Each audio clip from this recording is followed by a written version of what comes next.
Hey, what up, nerds? Hello.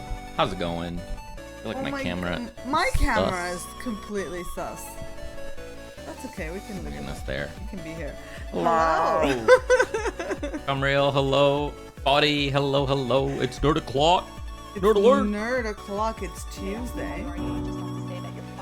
Taco Tuesday. What are you doing? Taco Tuesday. We didn't have tacos though, but it's still Taco Tuesday. We just had burger. Burger Tuesday. We're doing pretty good, Foddy. Pretty good. Actually, really good. Yeah. We did really good. Really tons happy. of stuff. Yesterday was a holiday here in the UK. So we weren't working. And we were just working on the game, and it felt great. Good progress. We got some stuff to show off. It's just good times right now. First, I would like to show off the cuckoo. The screen died immediately. I don't know why. Anyways. Enjoy the cuckoo. Look at her. Look at her. She's so sweet. Oh, she's so fresh. How's it going, Foddy? How goes the game, Devin? Oh, her belly's so warm from sleeping. I was able to catch her because she was sleepy. She was full on snoring. She was. Off you go, Cuckoo-chan. But yeah, we got some cool stuff to show off. We do! So excited! As you may or may not be aware, our current goal with this project is to update our Steam page. Yes, this is our most immediate goal. Yeah. We have there's a Steam event coming up at the end of this month, and it's a Vampires and Zombies event, which it's too perfect. It was too perfect it's just, to pass on. Yeah, it's too good not to be a part of. And initially we were like, okay, we're so far off of releasing this game. Let's just ignore it. I'm sure next year something will come up. But we kind of have something to show. So we're going to try and update that Steam page, get the new screenshots in, and the new branding in. Dun, dun, dun. Yep. So, again, as you may or may not know, this game started with a game jam, and it was initially titled Dr. J. Ferret Reclaims the Living. And it was an awesome game jam. We kind of surprised ourselves with what we could do with game dev. So that was awesome. But today, the game is now known as Reclaim the Living. Yay. And there it is. New look, new vibes. That's the new face. We simplified the title. We leveled up the visuals, let's say. Yeah. And it's looking pretty hot. And if you show both, the comment that made me laugh yesterday was that when I was looking at both, because I love a before and after. I just love it. Yeah. Was that the jam version was 4-star art all along. It was actually 4-star art all along. I could, in fact, do better. Those judges knew what they were doing. That just made me laugh. Because I was like, wow, that is actually so much cooler. Yep. Yeah. One badass capsule. Thank you, Foddy. Thank you, Foddy. I'm so happy. It looks really cool. We were messing around with this logo back and forth. Oh my gosh, there's so many versions of it. Yeah, there's like a whole exploration here of did we want a shape? Did we want a glob? Did we want a splatter? Did we want the letters to be super textured, less textured? I think for me the bit of genius kind of came when I showed you the stuff I had been exploring, and you were like, because I had tried these two different styles of lettering, and you were like, why not both? Why not both?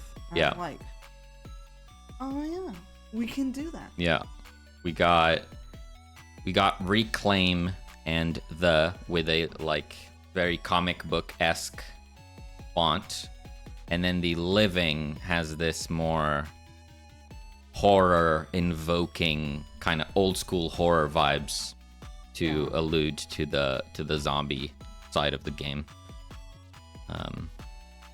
But yeah, I'm really excited about that. We can see it here in context. We kind of pulled together a bunch of capsules that we thought were interesting and well designed. And initially we had our concepts in the middle of them. And this was the one that we ended up going with. But yeah, there it is. And you know, it fits, right? It fits. It looks profesh. It's it pulls the eye to it. Yeah. Pretty good. It's pretty good. I'm very pleased with it. The level of detail is insane, including the dental work on the zombie flashing. I had so much fun drawing the old zombie face. I was very proud of that. Yeah. Even has a little bit of something stuck in it. There's a little bit of brains. A little bit of something. Amazing. Undisclosed what that is, but yeah. And even us that have been staring at this forever, like I still sometimes forget that it's there, and then I see the zombie face and I was like, oh, that's cool. It's a cool discoverable for sure. Because it really doesn't immediately shine through. Yeah. You just eventually see it. I like it. I'm very happy. I might still do some final tweaks, like you said you wanted to add maybe some halftone shading to the dock, like maybe on the hair and the beard. Yeah, and like stuff on this dark part, I think. Maybe. Yeah. But this is pretty much like I'd be happy to put this and then we can tweak it later, but I might, if we have time, I might still do that for the event. But very productive Monday, I would say. Yep. Then in game, I did so many like little things that I don't even know. You added fog. What the heck? Yeah, we added fog. There's a little cloud on there. Playing around with volumetric fog. I think you can see it better in game, so I'll just show it there. So this is without the fog, and then when you come over here, you see that the hedge maze has this eerie fog to it. Yeah. I also added that to the lake. Just faint, but I think it adds to the atmosphere. I think we'll need a lot of this like layering of things, and I think definitely as subtle as it is, subtle is better, right? Because then we'll start layering and building on it. We'll have like 20 layers of subtle things that will culminate in something visually pleasing. I also added something that's imperceptibly subtle. If we just stand here and stare at the screen, you might be able to see little dust particles floating around. It is incredibly... Oh, there's one. You see it? Look at it. It's floating. So beautiful. And I say to that one, I say, more. I need more. More. That one is too subtle. Just a little something. Just a little something.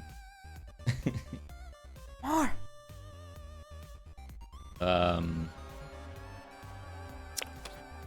I added some sounds to the selection screens.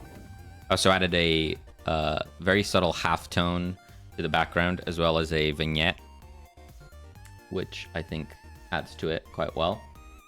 I also added this. We love a good... A little sound on the squanch.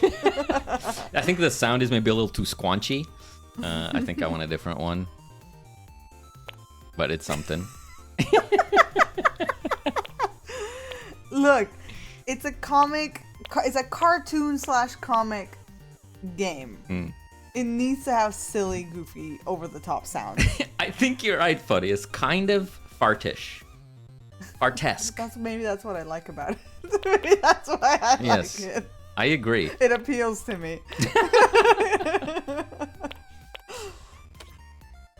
And then on the zombie upgrades, it now has the red buttons. Mutate. We also made use of that font that we're using for the living here. We tested it out using it for the zombie mutations. It looks pretty cool. It's pretty nice. We're sick. What else? I added a tool to the debug menu that allows me to add specific upgrades directly, so I don't have to like keep leveling up to try and get the thing that I'm trying to test. So I could just come here, add the dart gun. Now I have the dart gun. I added a little bit of a trail to the darts, just to add a little visual to help track the projectile. Yeah.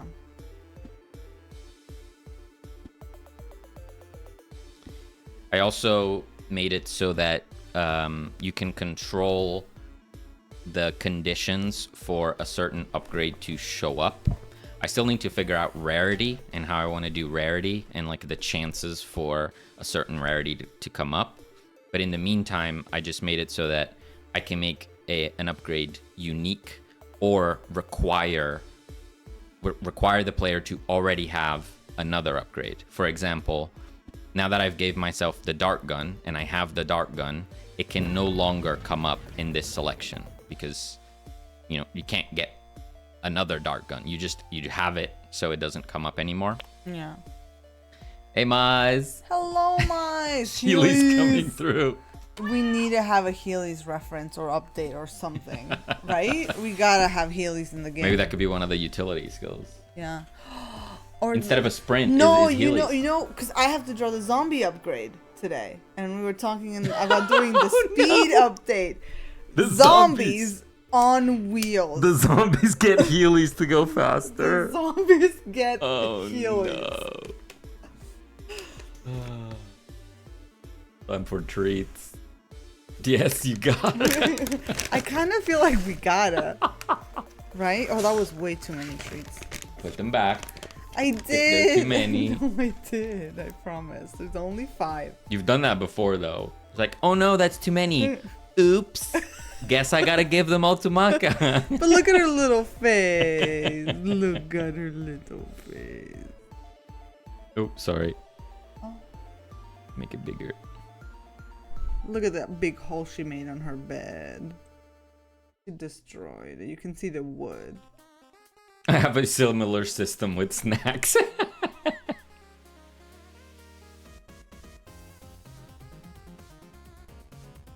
How's it going, Mize? Happy Tuesday. She's so cute. Sniffs for more. Oh, she's licking the dust. The treat dust is so delicious. She wants the treat dust. She deserves them. Arguable, but sure. Yeah. We were just... Celine was saying earlier, like 20 minutes ago, Celine goes like, oh, but I love her, even though... What was even though she causes me physical pain even though she causes physical pain on the daily. Because she looked so cute sleeping on her little bed. I'm like, oh, I love her so much. Ay. All of the pains, this is true. I'm as good as can be after Panda left. Oh. You know, like when you'll be able to see Panda again? Will you be traveling over next time?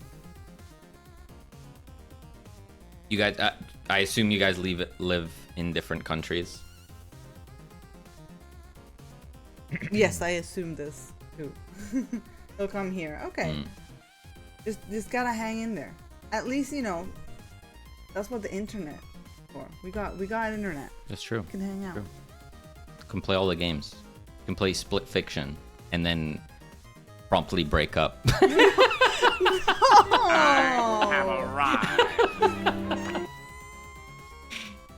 Falchi, hello. So mean. Don't listen to him, Mize. Also, hello, Falgi. Thank you for that grand entrance.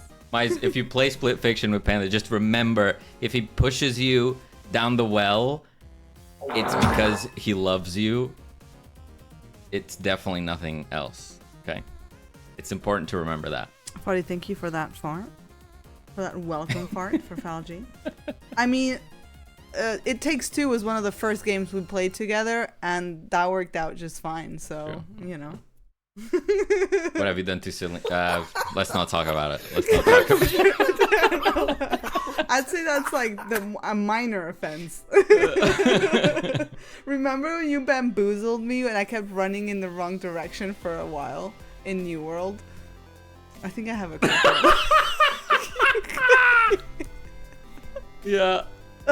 You're just running in the wrong direction, and I was just sitting there dying, laughing, watching you go into the sunset in the opposite direction. I was so happy. Like, I was just going.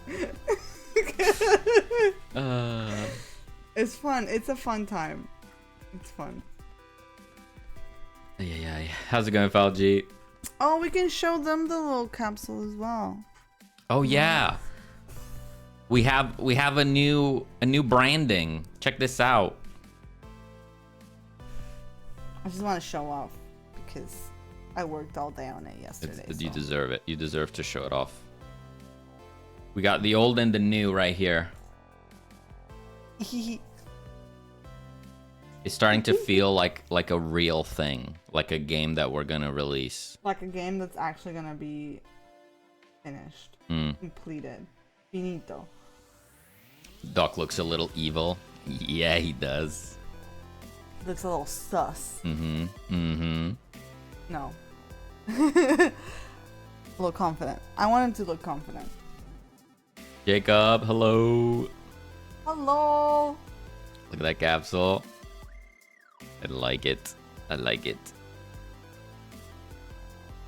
Yeah. My one thing is like, are we losing too much of the goofy friendliness here? But I still think it looks really cool. Yeah. I think at some point we have to be realistic about the audience and what the audience likes. Yeah. And I think the audience that would want to play this game is going to find this cool and click it. That's what I think. That's what I think. I'm hoping that all the little comic aspects and the fact that the zombies, you know, are cartoony and stuff, like, kind of pushes that. It's more cartoony. It's not like, not horror. It's like cool. It's cool. It's just cool. Yeah, and we were looking at it here in the sea of other capsules. Does it stand on its own? And we think it does. Yeah. Like, I wanted to give a little bit more sci-fi than horror. But still, you know, still zombies. So. Yeah. I'm so happy with it. It's so cool. I'm so proud that I got that done yesterday. But that doesn't mean that there isn't more work. There's always more work to do. Oh, there's a lot of work to do. So much to be done. So today we're adding Heelys to the zombies. With your permission. Yep. I won't object. Did you hear that? He didn't object. And yeah, I was just talking about how I improved the upgrade system so that you can have unique upgrades like the dart gun. You see it once. If you pick it, now you have it. It doesn't show up in the selection anymore. As well as upgrades that can chain off of other upgrades. For example, I added an upgrade called double dart at the moment, which gives you a chance to fire 2 darts immediately. If I keep shooting here, currently is a 25% chance. Come on. There we go. You fired 2 at the same time.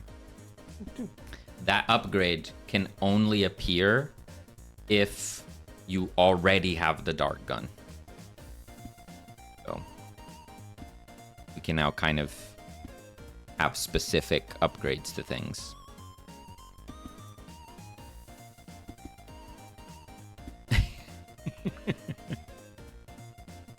Silly zombies. These on wheels? Boy, oh boy. Like how to slay the spire and others lean into existing choices. How does slay the spire do that one? Does it do that with the card selection?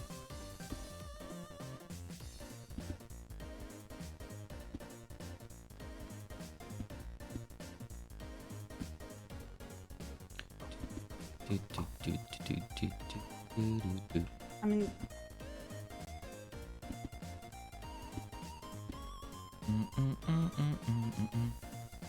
I also added some more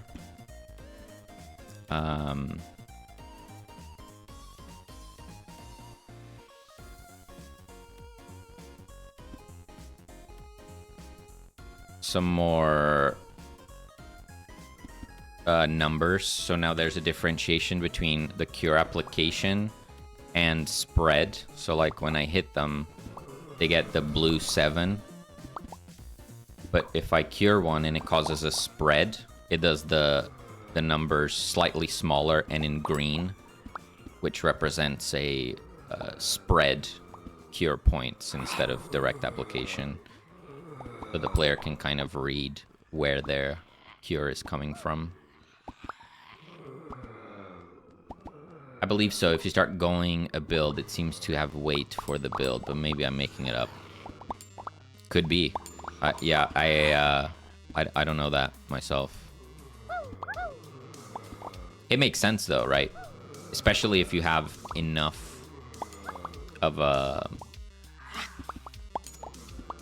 Like if you reach a certain amount of cards, you might have to do that just so it's viable to go a build. Like if you don't do that, it could become practically impossible to fully realize a build.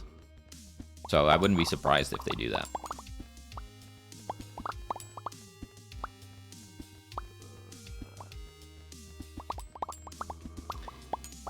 Yeah. So all these little changes to the upgrades, and I've also done some with the zombies and moved some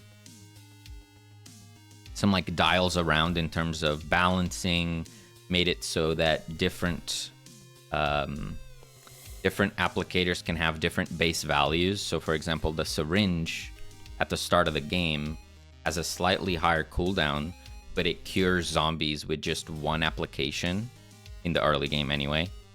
And the dart gun is slightly faster to use. It's only 2 seconds cooldown instead of 3, but it won't instantly cure a zombie. So it's like you have the safety of the range, but you're sacrificing cure potency to like balance it out. And all these little changes that I'm doing, I feel like are making the game actually fun to play every single time. And that's been feeling really good. I feel like yesterday was the first day where I truly found myself just playing the game. Like I was just playing it for like 30 minutes, just going again, go again, lose, go again, lose. And I was kind of enjoying it. So that feels nice that happened. I'm hopeful that is a good sign that it's going in the right direction. So, yeah. Yeah. Hey, Silly. Hello, and thank you, Falgi, for the lurk as you work.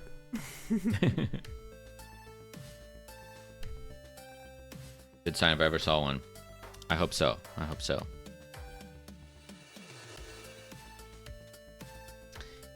Right. So, Selena's drawing Heelys. What do you think of this? Oh, God. Yay or nay?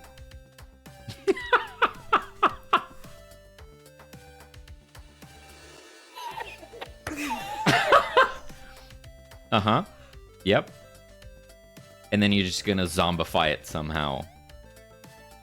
I guess you have that bite on the socks and stuff. Yeah, and like I could like scuff the shoe, I guess, a little bit. I could give it like little bumps on the legs. I don't know.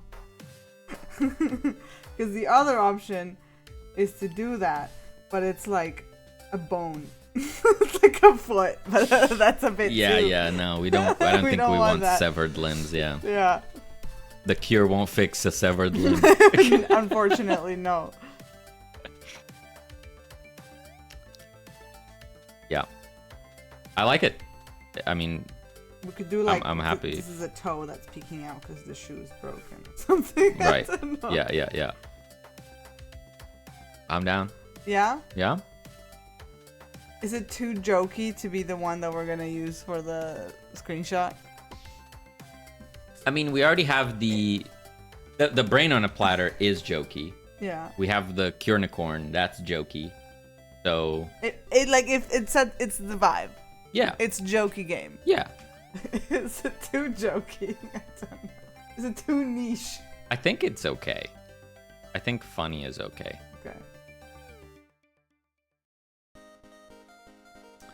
Unreal, guys, I got good news. There is a high probability that tomorrow we'll upload a demo of our Game Jam submission. We got a bunch of graphics and features and another programmer is finishing up level generation. Nice. Oh, that's so good. That sounds awesome. Good work. Definitely down to check it out when you're ready. Did someone call us stinky nerd? I think someone may have called us stinky. Excuse me? How's it going, tomatoes? Tomato barrage. Ah! Guess it's not totally clear reading into it. I guess I'm just high. So I read into something like that and experienced it. Always felt like I'd get more things that synergize, but I guess I got lucky. Yeah, maybe it's like an illusion, right? Because you immediately notice the thing that you were hoping for or something. Yeah. Who knows? I feel like that's also a kind of mechanic that a developer might keep to themselves. Just putting myself in their shoes. If I was making like a Slay the Spire type of setup, I don't know necessarily that I would share if there's trickery in the randomization, because someone would complain, you know what I mean? I won the duel. Rat. Second question on the Heelys. Are we allowed? Are we allowed?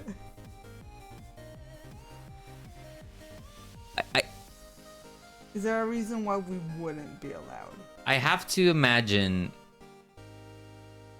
that the depiction of wheels on shoes, it has to be fine. It has to be fine. Okay. I would be willing to bet that it is okay. Okay. I'm just gonna do 2 sketches of 2 different, slightly different poses.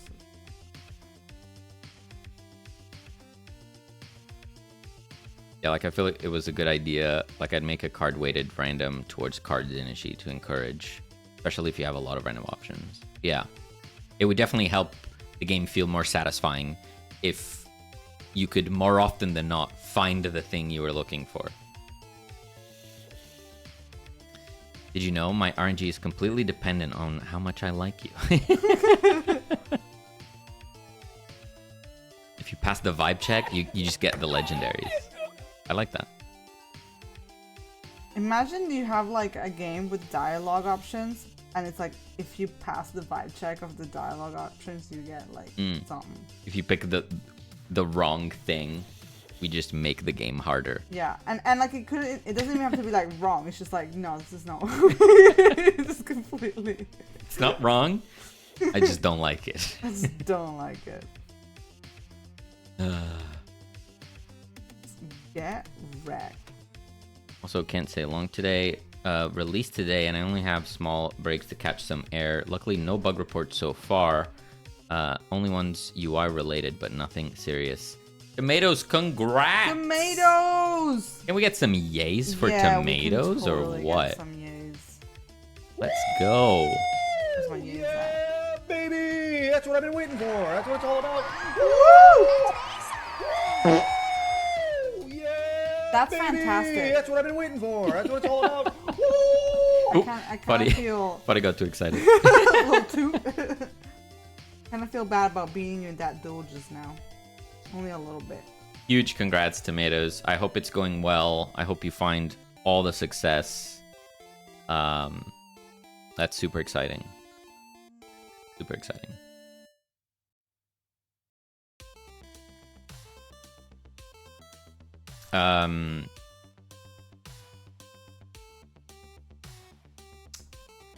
Yeah, I don't know. Again, Tomatoes, if you want to share your game with someone directly, you could DM it to them. Just make it clear that it's not safe for work first. But I suppose DMs are probably the best place to do it. It's going well. 1K sales in the first 30 minutes, which is nice. Currently, 424 players. Huge! Oh, that's amazing, Tomatoes. I'm so happy for you. My God, that's amazing. Let's go. Oh man, it's good. It's so good. I love to hear a success story. It's so good. That's pretty incredible. Nice. Are you guys a big team? Like, 'cause I believe you said before it was a team, right?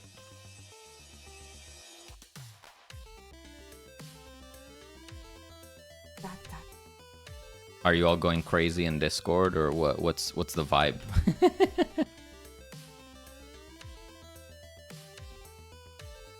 Team of 3. Nice. That's amazing. That is amazing.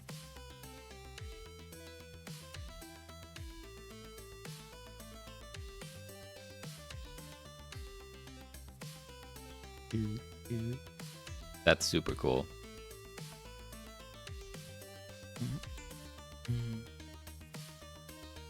Okay, Selena's drawing Heelys. I need to... I mean, she's drawing wheels on shoes that are not associated with any particular brand. I need to... Basically, I want to turn this dodge roll into an ability that you can change into other things. Similar to how you can turn the syringe into the dart gun, I want to be able to turn the roll into... Turn that frown upside down. Turn the roll into, I think, a sprint is what we're going to do next. So, like, instead of a instant burst of movement, which is also going to have some invulnerability frames, I want to add a sprint, which doesn't have invulnerability frames, but because you run faster for a little while, it lets you cover more ground. So you lose the invincibility in exchange for being able to cover more ground. That's the idea.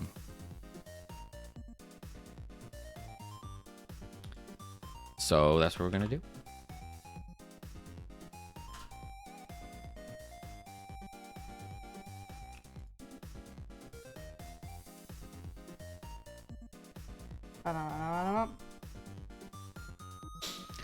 So the way that we did that before was the player has a tool variable and they start with a default one. And these abilities are just a node in the player tree. And then when we switch out a tool, we essentially queue free the current tool, instantiate the new tool scene, add it to the player, and set it to that variable. So now whenever the player clicks, mouse 1 to use the tool, it's now using the new instance. So we essentially have to do the same. We have to have a variable, which would be utility which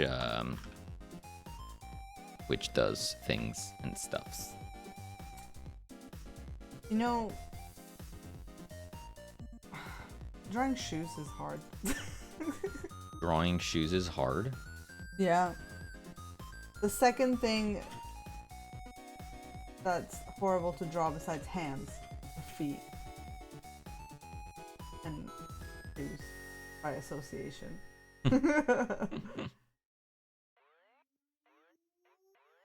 Let's make a scene utility. Say 3D scene. Does it need to be a 3D scene? Sure. Sure. Utility.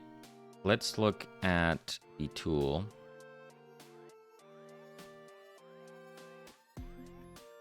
What does the tool have?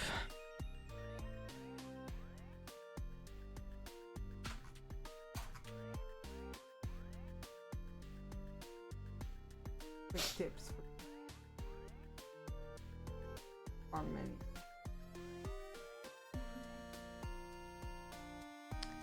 Basically, it has a cooldown.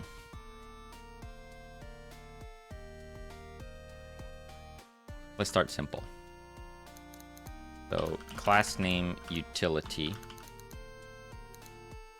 I can already foresee the name utility being a problem because utilities or utils are like a common. They're like a common thing to have in your code base. We're fine. I usually use helpers and not utils. So. It's fine. It's fine. Okay. We got process. We're gonna have utility cooldown updated.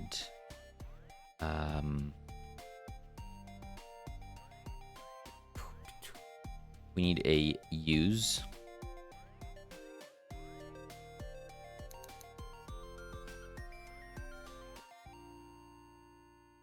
Method that just starts the cooldown. We need a start cooldown.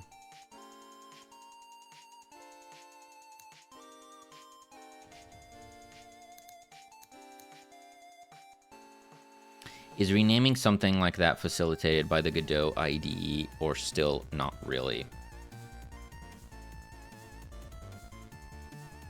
If there is a way to do it, I don't know of it.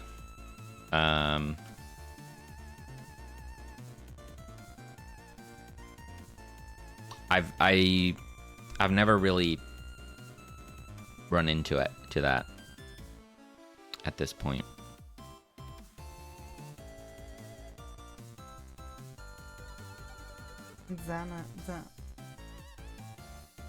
Honestly, the best sandwich making game on Steam, by the way. Thank you, Tomatoes.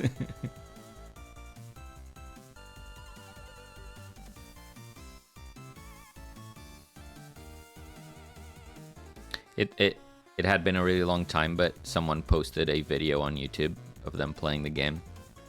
So that was really nice to watch them go through it and enjoy it. It's always good. It's always really satisfying. Very, very wholesome. Lolin, hello. Hello, flesh. Flesh people. We are people, and we are composed of flesh to some degree. Have you been hanging out with non-flesh people? Are you a non-flesh person?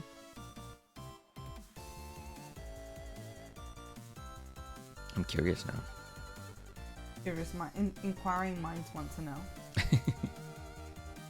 Okay, I think I also want tool settings to be a thing, or utility settings. So we need to do that. New folder, utility settings.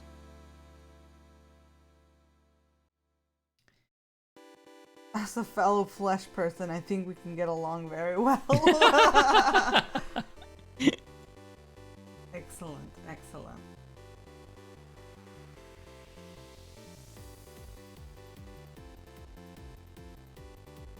Okay, so we have this tool settings resource.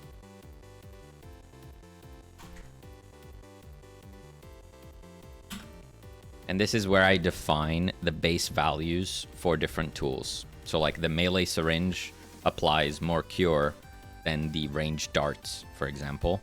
But the ranged darts recharge faster than the melee syringe. I think the utility stuff is also going to have that, where, for example, your roll, your simple, short, little burst of movement roll will be on a lower cooldown than the like teleport across the screen utility, which is like really strong. You can teleport anywhere on the screen, but it'll be like double the cooldown or something.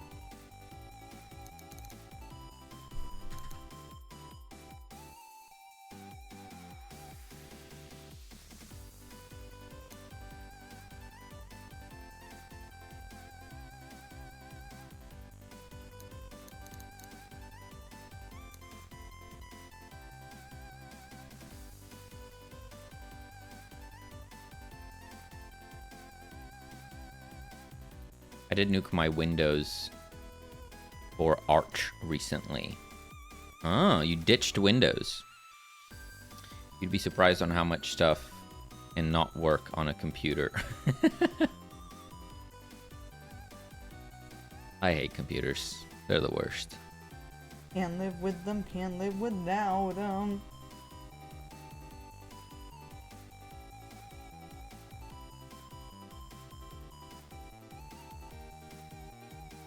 I hope that it is my wish that this game will go as smoothly as Super Cat Cafe went.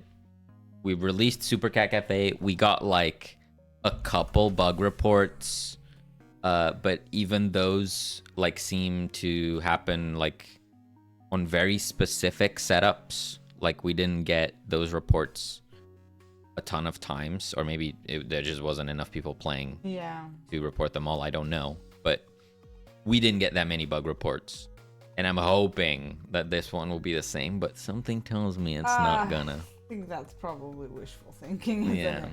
Yeah. Zodan, hello, how's it going? Hello. We'll have Linux support.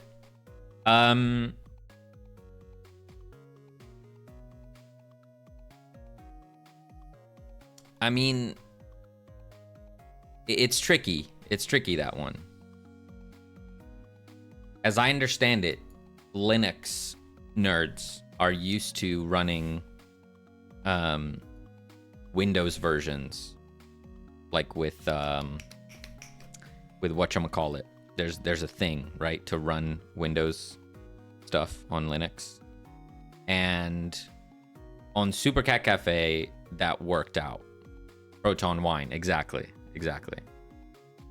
The report that we got with Super Cat Cafe worked great with those, and it was all good.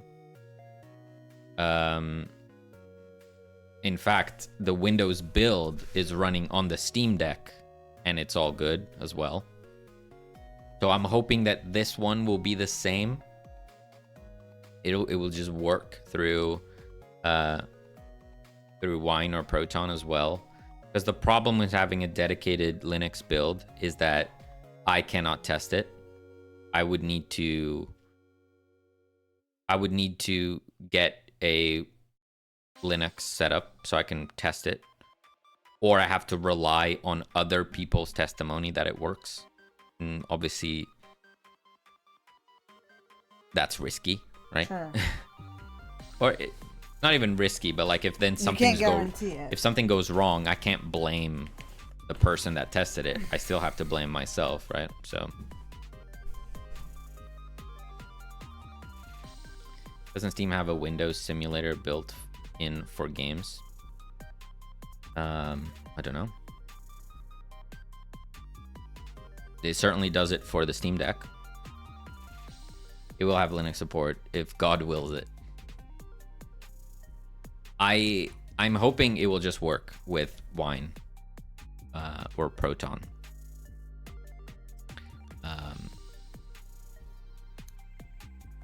We are using a different render on this one. It's currently set up to use Forward Plus, and it's going to have some shader stuff, and it's going to have probably some post-processing. So I'm hoping that none of that will break stuff. But, you know, recently Christoph released the game, and he was having some issues with that. I'm just very much hoping that you don't run into it. But we'll find out. Who knows?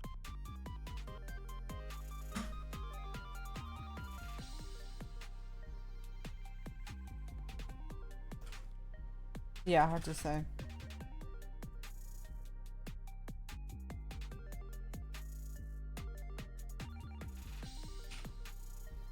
We are in uncharted space right here. We are going from a tiny pixel art game to kind of a monolith of a 3D game. So we'll find out.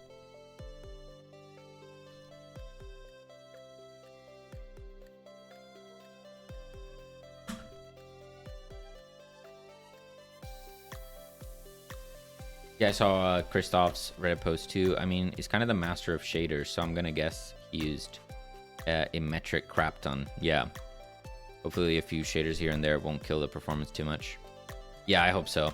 I hope so. Well, yeah. Christoph's game is kind of made with shaders, right? Everything about it is shadered. We're definitely not going to have that, but I have to assume that we are going to be using shaders extensively. For effects, VFX, UI, water, outlines. Like, we're gonna have a lot, probably. Hey, Langos. Quack. Quack. And since you are making something so much bigger, why not add cross-platform as well? It'd be easy to support Mac OS, Linux, PS5, Xbox. I have faith. Yeah, that would be great, wouldn't it? I mean, if a publisher picks it up, that's Yeah. that's the dream, right? We get published so we don't have to deal with it. Exactly. Let someone else do the porting. Yeah.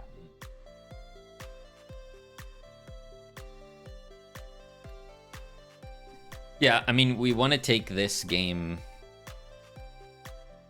launch more seriously than we did Super Cat Cafe. What I mean by that is we want to launch with multiple languages, and it would be amazing to launch with multiple platforms. It would be really good. Because the release is by far the strongest, like, marketing beat for your game. So as much as you can pile onto that one event, I think the more you can get out of your game. But that also, of course, means a higher investment. So you could spend all this time with localization and supporting other platforms and all this stuff. And now you're increasing your risk, right? Where you could have released 6 months ago, but you didn't because you were doing all these things, but it didn't actually materialize into a successful release or enough sales to warrant the time that you spent working on it. It's kind of difficult to make that decision.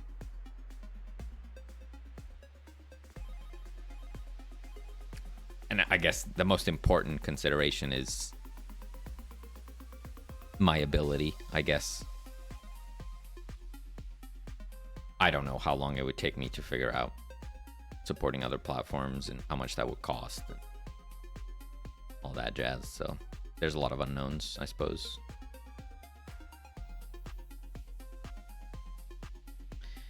Okay. So now we need to get the settings.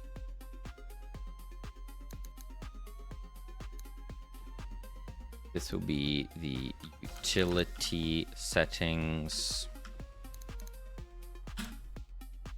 We'll preload the role settings.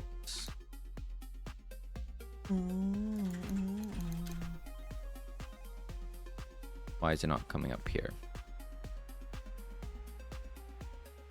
That is sus.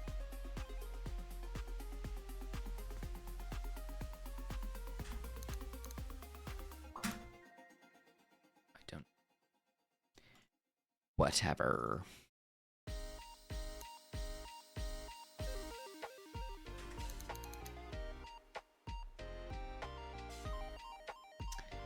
Very few porting houses that I know of that will port Godot games to consoles, like W4 and Steven Studio.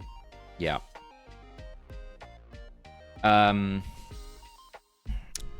Well,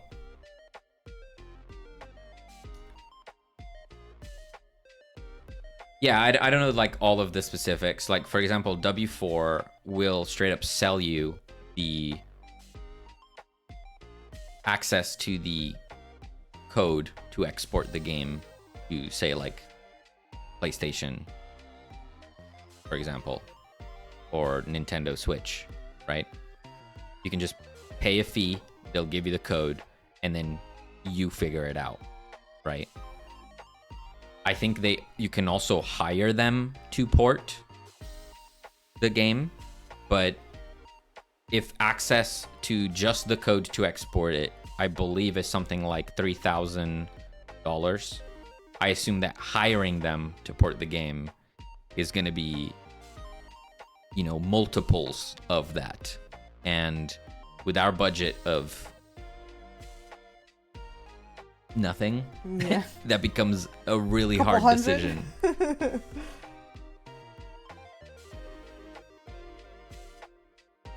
PS5 support equals true. Damn it. Is that easy? Right. Or the very modern way. Hey, ChatGPT, please port this game to PS5.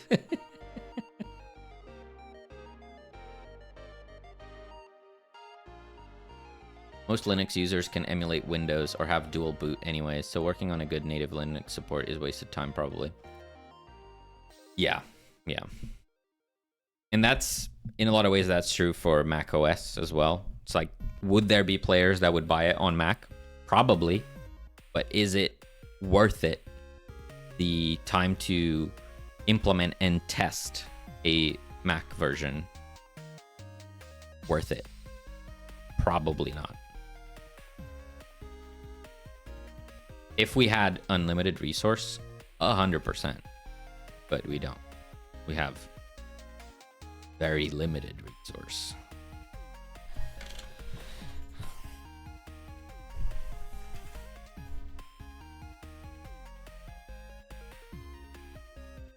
Can we have a quick discussion on this doodle?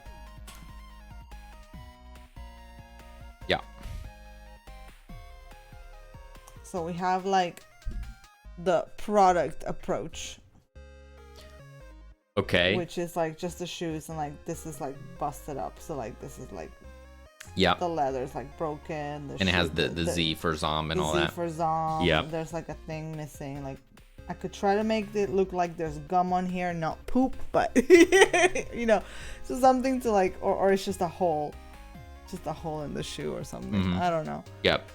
So, And those are 2 wheels. yeah, we could do one wheel. Yeah, probably just 1 wheel.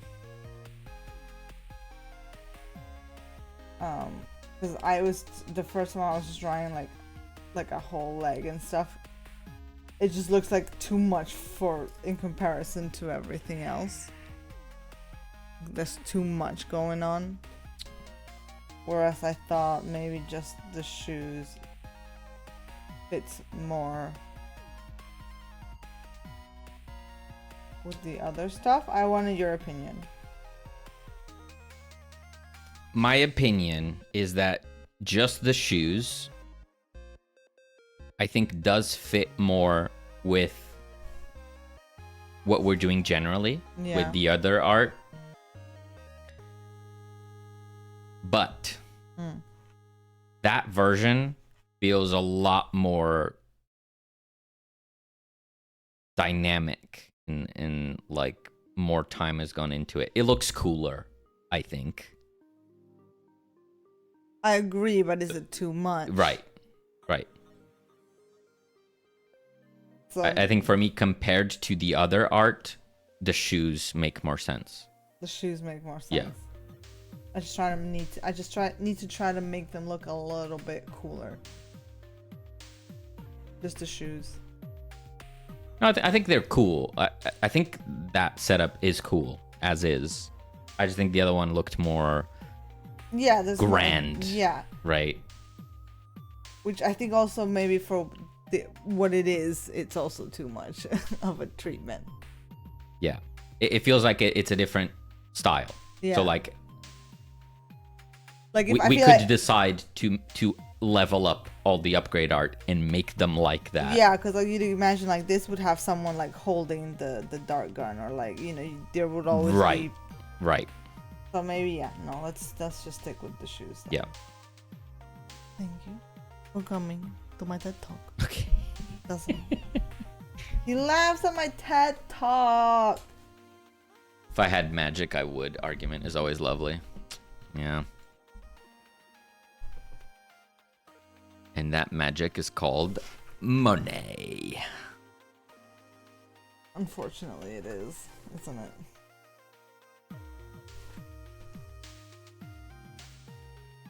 That meeting could have been an email. Oy. It could have. Okay. So we have our utility. So, right. This is the utility.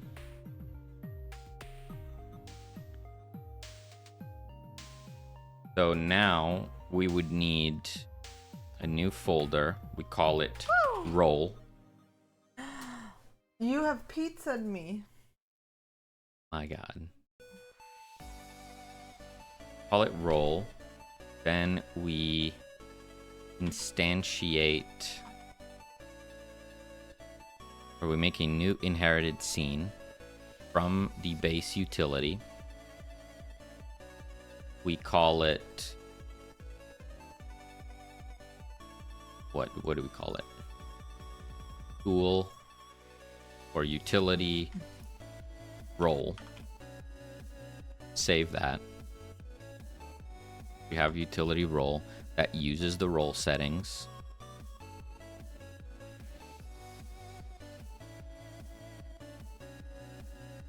Then here we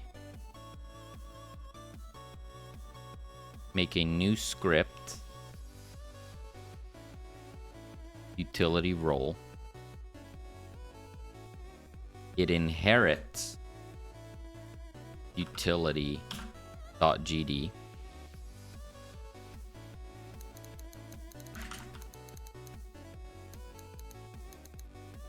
And now we override the use function to do whatever the role needs to do.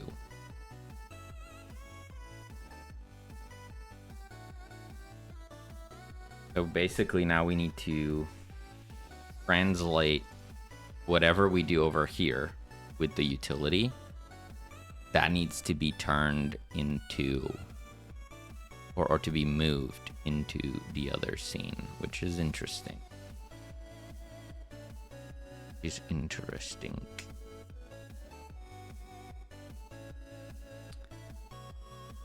You happy? I know. Damn. I'm a little pizza Cellini. Does Godot have something similar to scriptable object in Unity? Basically, it's scripts that don't have to be attached to a node to operate globally. They're used like a data bank. As far as I'm aware, and I'm not really experienced with Unity, So I don't know if it's the perfect equivalent, but Godot has something called resources. Kind of the whole engine operates with resources, but you can make your own resources. So for example, here I've created a custom resource for the zombie upgrades, and you can define the name, the description, the art, what does it do, and then I can create instances of that custom resource. So for example, here, or like this one, the zombie speed upgrade, it's using this custom resource, and then I can define the data that makes up this resource, right? I can give it a name and do all the things in the editor here, and then I can just pass it to other things. This is pretty much how scriptable objects work. Yeah, and there you go. Yeah, in the Godot world, I guess it's more core. Like the engine itself runs on these scriptable objects, I suppose. Because like a texture is a resource. You know, a sound file is a resource. Everything is a resource. You're a resource.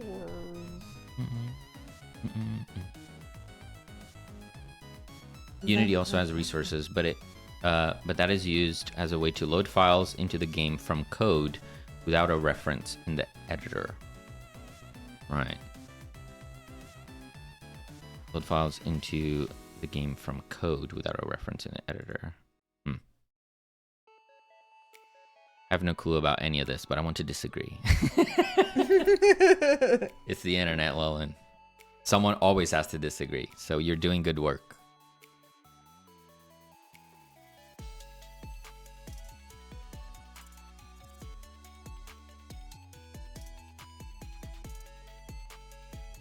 Okay, so on the player, we need to instantiate the utility role.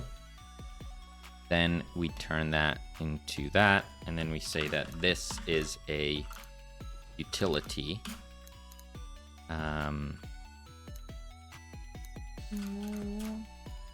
So now this becomes our utility. We no longer need utility cooldown. We no longer need to manage its cooldown in here. So that's all good.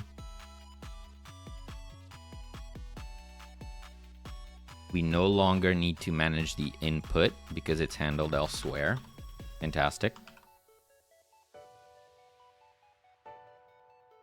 Here we go. We have the dash. The actual dash.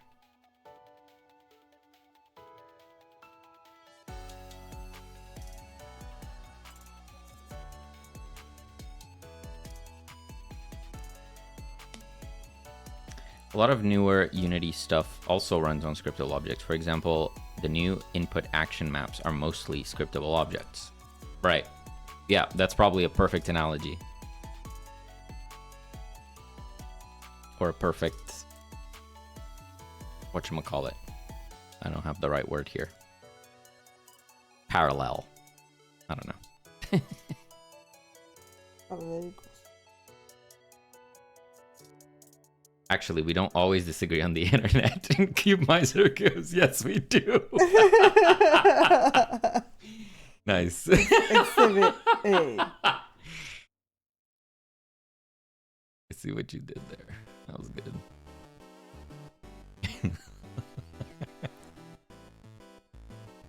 Oh, look at that. To do needs to be its own skill like the applicators. I'm doing that. Was that like a note from past you? Yeah. Yeah. Yeah. Yeah. Okay. So.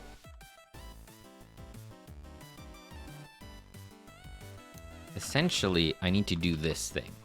But it's... obviously, it's gonna break. It's gonna break big time. It's modifying the player velocity. It is also modifying the animation.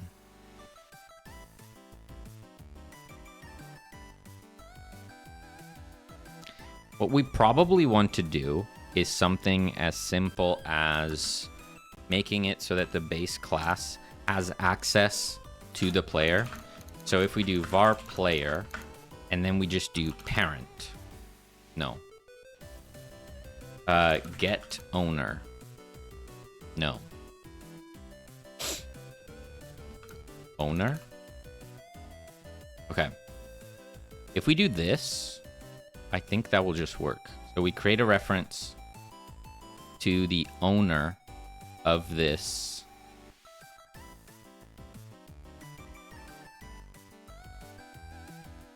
Will that work? The owner of this new node. The owner must be an ancestor of this node. When packing the owner node in a packed scene, all the nodes it owns are also saved with it.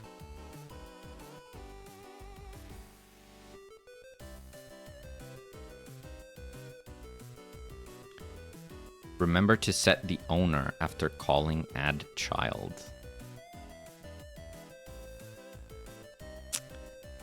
Okay, this might not work. This might not work. But as long as it's on the top level, then I could do... How do I get the parent? Am I crazy? Can't get the parent. But I need to do it here.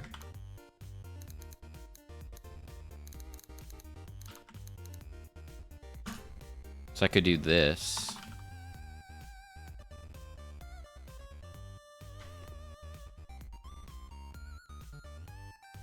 Nah, that's dirty. That's dirty. Let's do export player.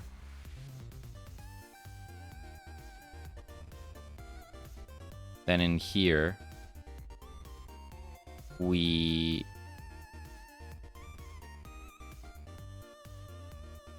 Oh wait, I broke things. Here we reference player.velocity and player.playerbody.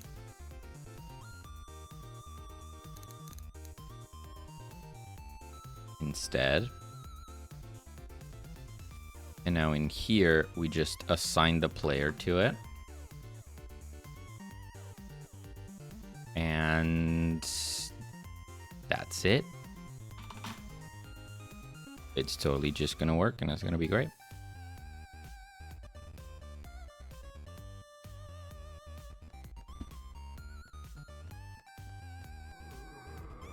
Love it.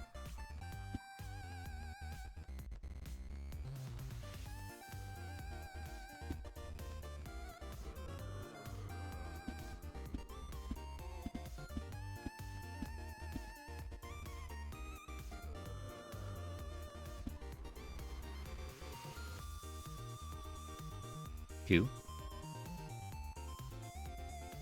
Cool. Good stuff, good stuff.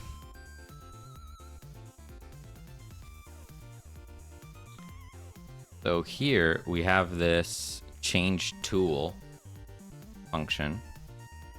We're gonna need another one, which will be change utility. That will receive the new utility scene. It'll be a packed scene. We will free the old utility scene, instantiate a new utility scene.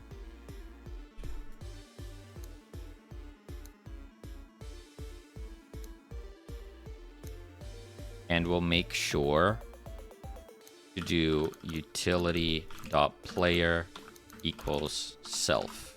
Make sure that's set up correctly. Then we add that to the tree. It starts doing stuff. And things. I have a question. How long does it typically take you both to complete a game from planning phase to finish? Please let me know if I'm if I should be pronouncing your name differently. But I'll just call you Aoi. Okay. That feels like easy. Aoi. We so far have released one video game. Just the one? We have done game jams. We've done a 2-week game jam. We've done a 2-day game jam. So technically we have made games in both 2 weeks and 2 days. True. But to release a full game, it took us around a year of part-time work. Part-time. If we had to like condense that into quote unquote full-time working on a game, probably 6 months. Yeah. Maybe a bit less. 5-6 months, let's say, of full-time work. Is what was needed to release this game right here, Super Cat Cafe. But obviously that's super dependent on the scope of the game, right? How big is the game? How much are you implementing? How long do you want players to play it for? And that one, which again, estimate around 6 months of full time, it produced a game that could be played for like 2 to 3 hours. Yeah. Some players somehow have played it for like 12, but on average, nothing's stopping you, but you would complete everything. Yeah. You'd unlock everything there is to unlock within like 3 hours. Yeah. But yeah, with this one that we're working on now, we are expecting to work on it for about 2 years. Yeah. And we are currently a month. 2 months? 2 months in. Probably 2 months in. So this one is going to be a little harder. Yeah.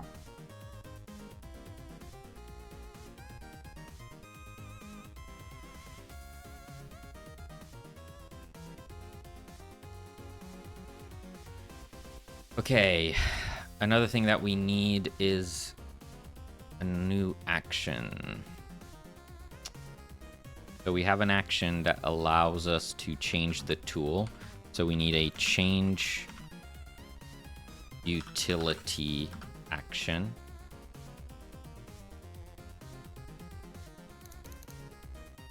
We need a utility scene. And that's that.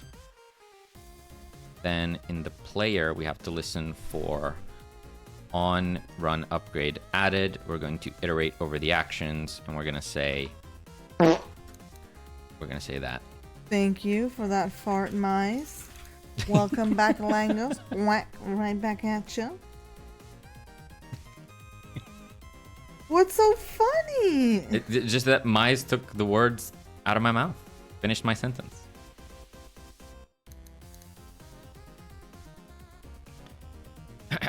That's so cool. How do you stay motivated on one project for so long, especially with art block? Are you superheroes or something? Oh, I wish. Trust me, there's days where I don't want to draw nothing. It can be tough. And you will maybe see me on stream spending 3 hours drawing pretty much nothing. Like, I'm drawing, but like at the end it turns into nothing, you know. But you just gotta keep going, and eventually you'll end up with something. Yeah. And we are not immune to it. The first game that we tried to make, we burned out and we stopped. We never finished it. It just got too much. We lost motivation and we stopped. We didn't touch game dev for like a year. True.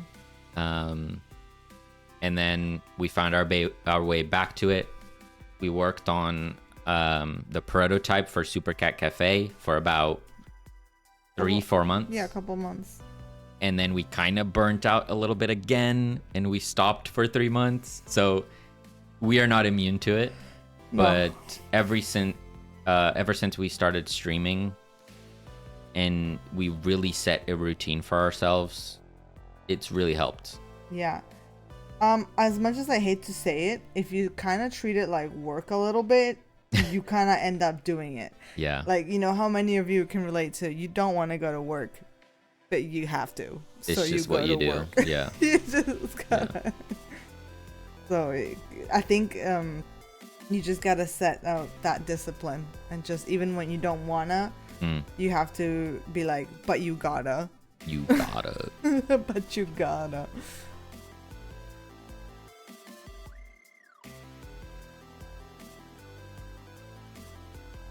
Yeah.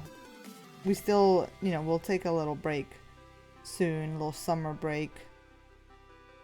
For a weekend or two.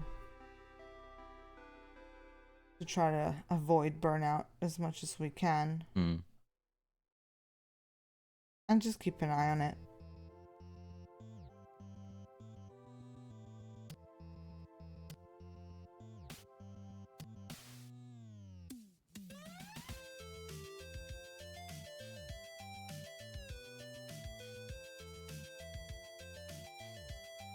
Yeah, like we've done it for so long that like weekends in the afternoon and Tuesdays in the evening is just game dev time. That's just what we do. Yeah, I feel like my brain has just kind of gotten used to that routine, and it's just like, yep, we gotta do it. It's time.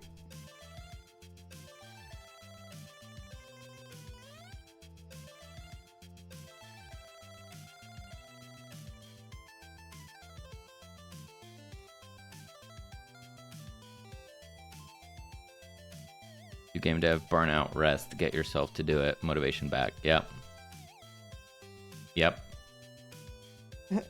Just a cycle. But there's like things you can do to alleviate some of that. I feel like when we started, we would very much on that cycle of like go super hard, burnout, rest, somehow get the interest to get back into it, go super hard. But over time,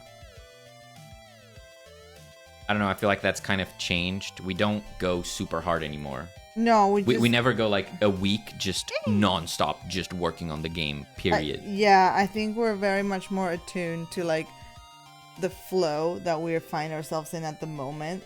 And, if there's a week where we don't want to even look at the game outside of the stream, then that's fine. Yeah, we just don't. Then we just don't. We just focus. We try. I mean, I don't know about you. Obviously, you know yourself, but I can just completely like block it out, not think about it if I'm feeling tired. Other weeks I'm just like, that's all I think about. Yeah. It just depends on the mood and how I'm feeling at the moment. Yeah, but the fact that we still have the streams going, we feel like it's okay. It's okay that we take the rest of the time off because we're still working on it 3 times a week. It's moving forward. Maybe not super fast, but it's moving. So. Yeah, and I feel like we had that at the beginning of this game, right? Like you said you felt like it wasn't going very fast, but then here we are in May, and I think actually we're getting pretty far with it now. So it's just little bits will add up. Yeah. Consistency pays off. Yeah. Big time. And you just gotta make when you're feeling like you're just having fun with it, make use of it, knowing that it won't be there forever. So get as much done as you can while you're hyped and having fun, but also be comfortable that will go away for a bit, so you can go watch some movies, go play some games, and then it'll come back. It's demotivating when you struggle with something, at least for me. Of course. Yeah. Das Nevs. Welcome on in. Absolutely. I completely agree with that. And I think that's why it is really important to plan out what you want to do, but make your plan to maximize motivation. And that means being aware of your current skill level and not setting yourself up to fail, right? If you plan out this game idea that you have no idea how you're going to make that happen, you're going to keep running into things that you struggle with on repeat, and that just, I mean, is exhausting, right? It's just exhausting. So you really have to work your way up to more complex ideas, right? Because once you do a small game, you learn a lot of things that will prevent you from running into those walls later down the line. Yeah, those major refactors and stuff, 100%. On our first project, which had this like weapon combination system that was kind of exponential, the way that I coded it was so lackluster to be able to support it that I got to a point where to continue I would need to completely refactor it, but I just couldn't. We just had to give up on the project because I just couldn't bring myself to do it, so we just gave up. But that was us not recognizing our ability and overscoping something. I just did not have the skills at that time to make that happen. So, you know, it's important to push yourself, but you don't want to set yourself up to fail, basically. Captain Anosa, hello, hello. We're doing pretty good. Drawing some zombie shoes. Yeah. Heelys, if you're listening, collab. Get a sponsorship. Yeah, sponsorship. So this is gonna be the art for the upgrade that makes the zombies go faster. So what are we gonna call it? Z's on wheels. Z's on wheels. Z's on wheels. No, doesn't write. It doesn't sound. Yeah, but you need to do that in writing, right? Yeah.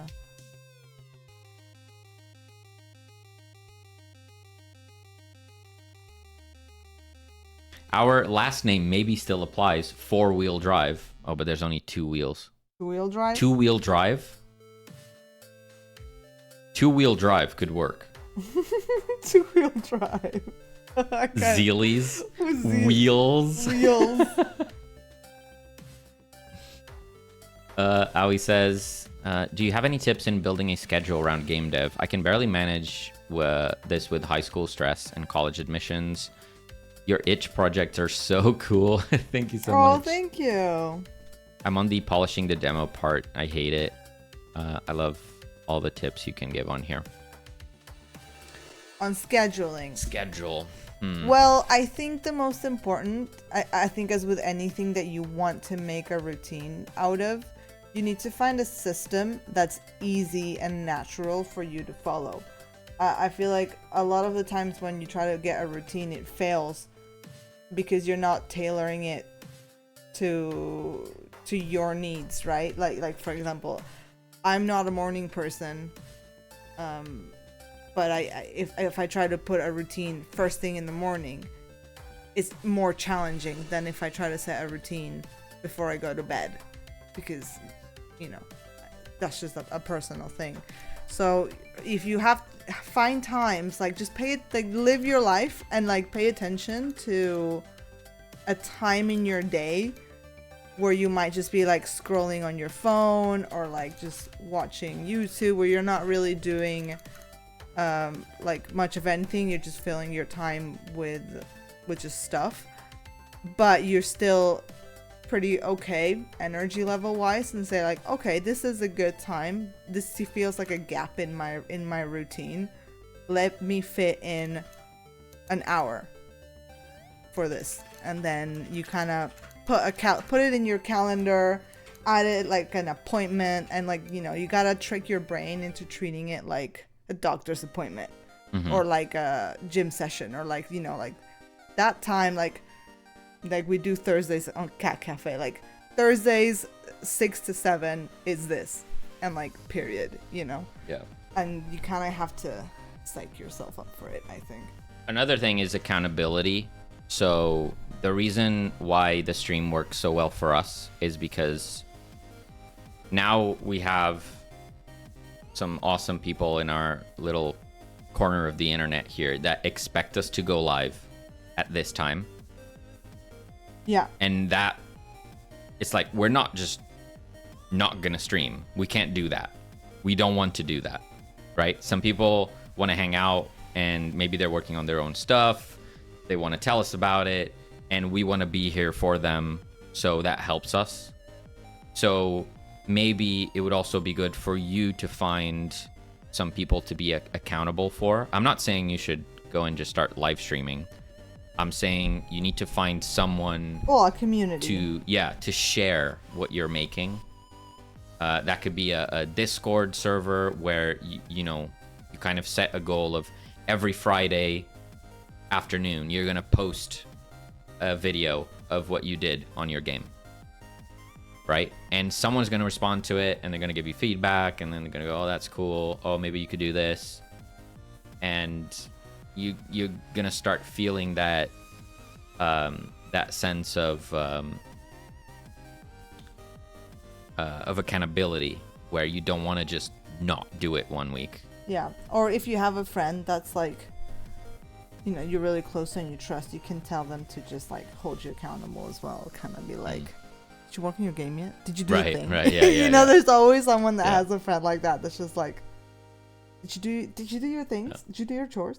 Or maybe even finding a Twitch stream that you like, and it's at a good time where you would like to work on your game, and you just again, you just say, okay, every Friday night I'm gonna hang out in this stream, and I'm gonna co-work with them, right?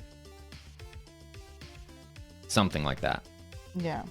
Also, hello to Boogas. How hello. Are ya? Have a good one, Jacob. Thank you so much for hanging out. Thank you. How's it going, Tabugas? Live streaming is oddly motivating for sure. Yeah. For us, it's been a game changer, no pun intended. Yeah. Absolute game changer. It's what's kept us going. Yeah. Yeah, for sure. Intend your puns, coward. Intend your puns. Is it done yet? Now? How about now? Deadlines also work. This is true. That's just a fact. Deadlines are stressful, but do make you do things. That's just facts. Oh, like I've seen on TikTok, sometimes friend groups do like PowerPoint night or something like funny. Right. If you have friends that would have fun with something like that, you could have like a personal project progress report drink session or something, You gotta make it fun, ultimately. I think if you're not having fun with it, you're not gonna do it. It has to be fun. You have to have a good time.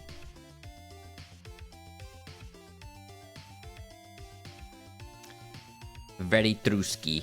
You know what I mean? And hence why wheelies on the game. Hence why I'm drawing wheelies. Wheelies. Wheelies is the game off-brand name. No, wheelies is a skateboard trick. I'm tripping. What are you saying right now? Yeah, don't... What the heck? What the heck? Yeah, we're doing pretty good, Tabugas. Selena's drawing some shoes with wheels, which do not have a specific brand.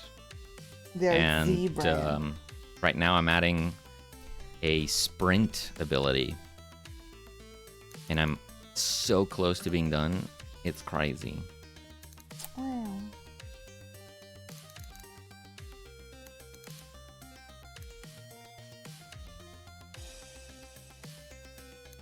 What beautiful pair of shoes.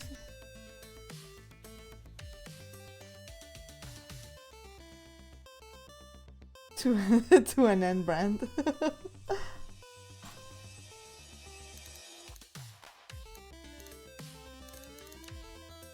Lolin with the, I think it's fun being miserable. Should I then not have fun coding to get miserable to have fun?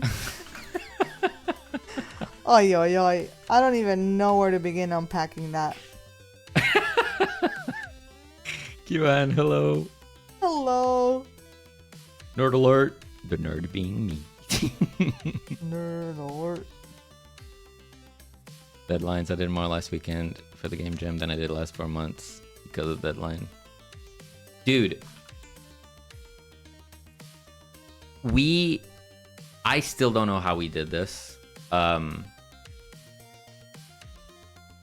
know that we released a video game on Steam, and some people actually chose to buy it and play it, and they enjoyed it. And that's crazy, okay?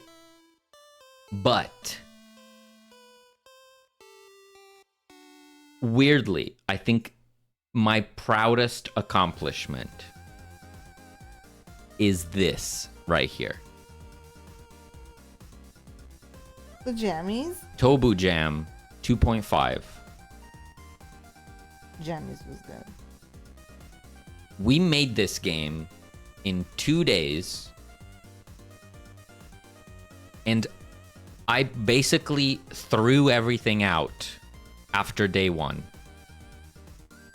Because we were like, this is not working, this is not playable, this is not fun. So I just redid the whole thing. Yeah. And we actually ended up with a playable game that looks awesome. It's really cute, isn't it? I cannot believe how... it still blows my mind. The power of deadlines. Pump up the jammies. I laugh at deadlines, arbitrary dates. Someone pulled it out of their ass just to feel powerful. I mean, you're not wrong. Oh, geez, sticking it to the man. Yeah. Like I said, deadlines are inherently stressful. They are not healthy if you are dealing with them at all times. But they do get you moving, right? True. So on occasion, they can be good. You can dabble in deadlines. I love those ideas. Y'all are the Twitch streamers I love to co-work with, but it's almost 1 a.m. though. No. I love staying up late to watch your streams. Good luck. I'm going to bed. Thank you so much for hanging out, Aoi. Thank you for coming in. Have a good rest. And look, on the weekends, we stream earlier. So, Yeah, much earlier. yeah. Maybe we'll see you then. Thank you so much.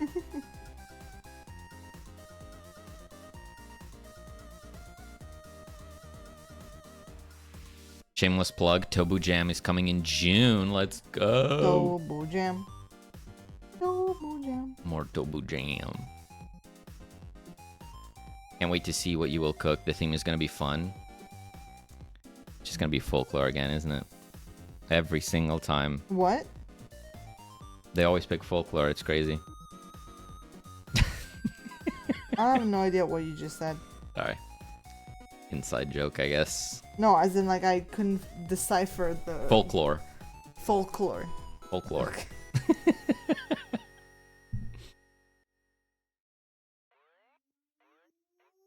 What's its English? But yeah, I was very proud of Pump Up the Jammies. I was very proud of Mize, which teaming up with Mize allowed us to make this kind of game, which we would have never done ever. So I don't know. I'm really proud of that one. It's an awesome game. I think the art is exceptionally cute. Jammies, we got to team up again, right? We did something pretty cool. We did. We really did.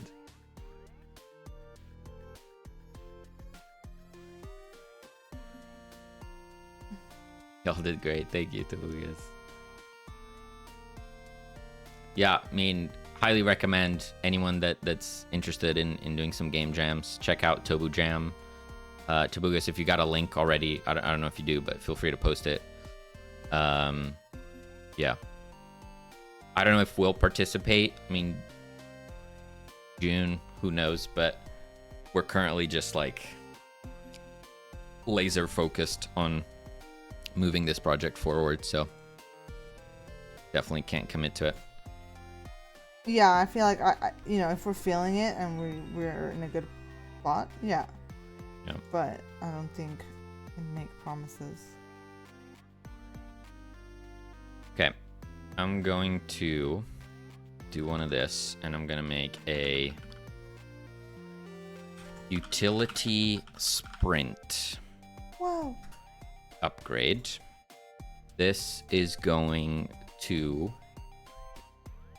have a change utility action, which is going to load utility sprint scene. Let's call it sprint. Change your utility skill to sprint. Okay, it is unique.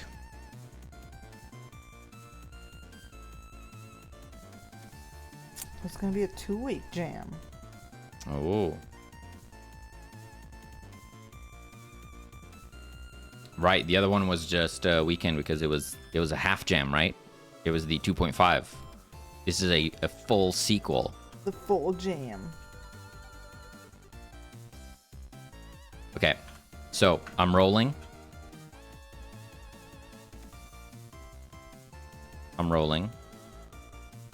And then I add. Oh, I didn't add it to this. God damn it. Whoops. Tisk. Round 2. I'm rolling. Then I'm going to add the sprint.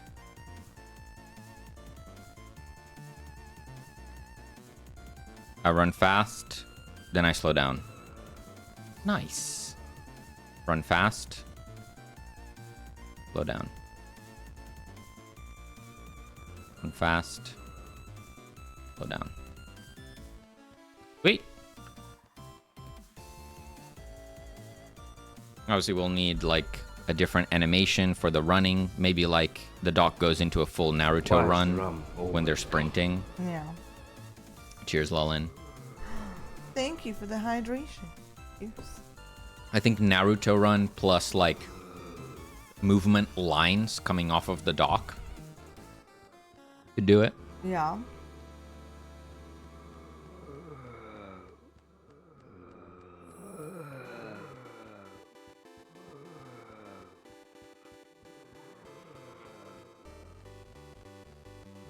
Hydrate, good idea. Yeah, you definitely drink some water if you haven't today, guys. Remember, you need it to live.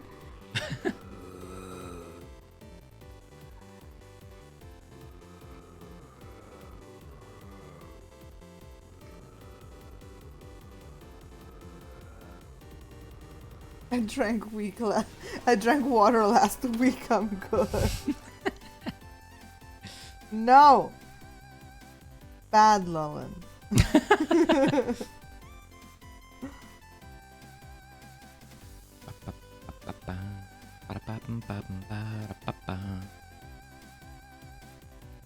I had tea, so it's fine.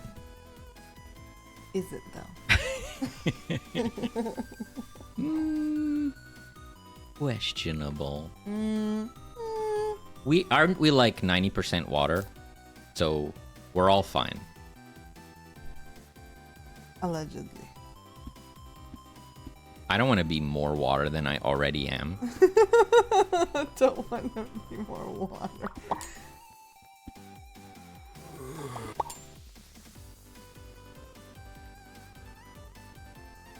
I mean, if Full Metal Alchemist taught us anything, is that we are not just a bunch of biological material.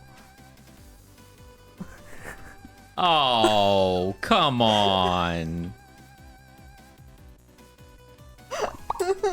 Like the saddest reference in the entire world. Too soon.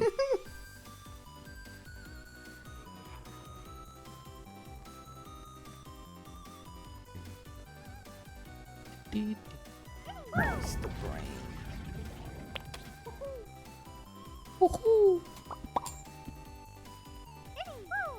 There are people who are allergic to water and they drink mostly soda to stay hydrated. it gives less of a reaction or something. Oh, Really? that's very interesting. I'd never heard of that. Crazy That if does- true. That does sound quite unfortunate.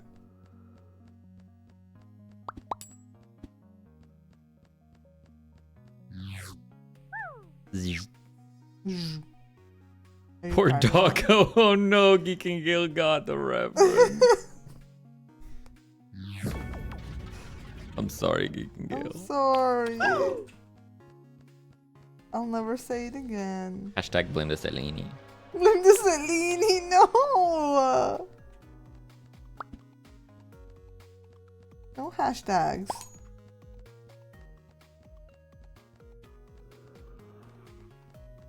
Okay. I'm happy with one of the shoes.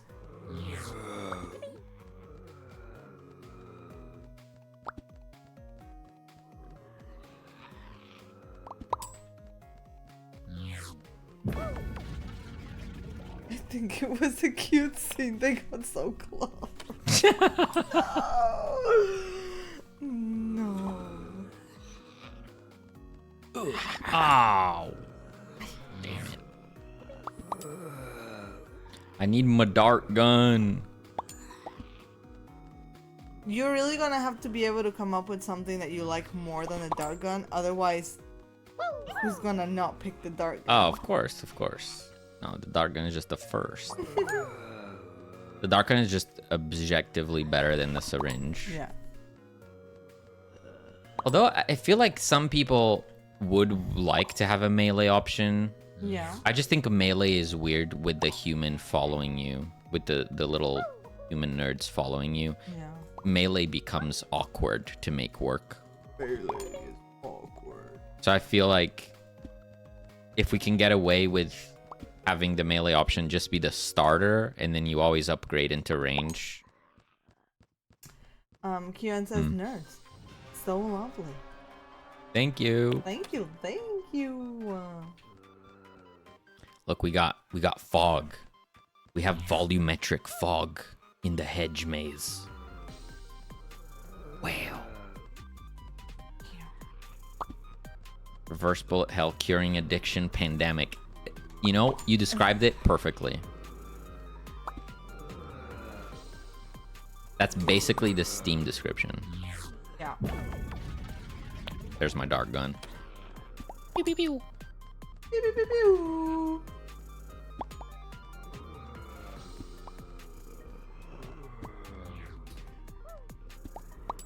What even are soles of the foot?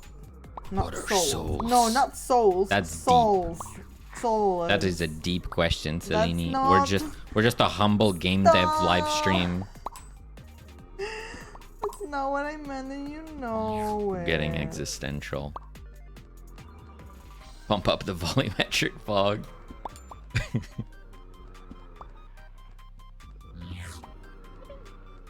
You know, also what I love is that when you add ways of like messing around with upgrades and stuff, you can like give yourself a bunch of upgrades and suddenly you have a dart gun, machine gun, You said you're gonna nerf that. and you go boop, boop, boop, boop, boop, boop, boop.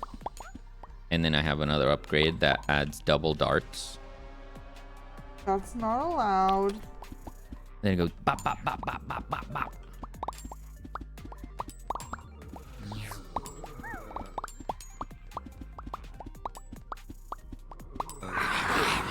Oh, get wrecked.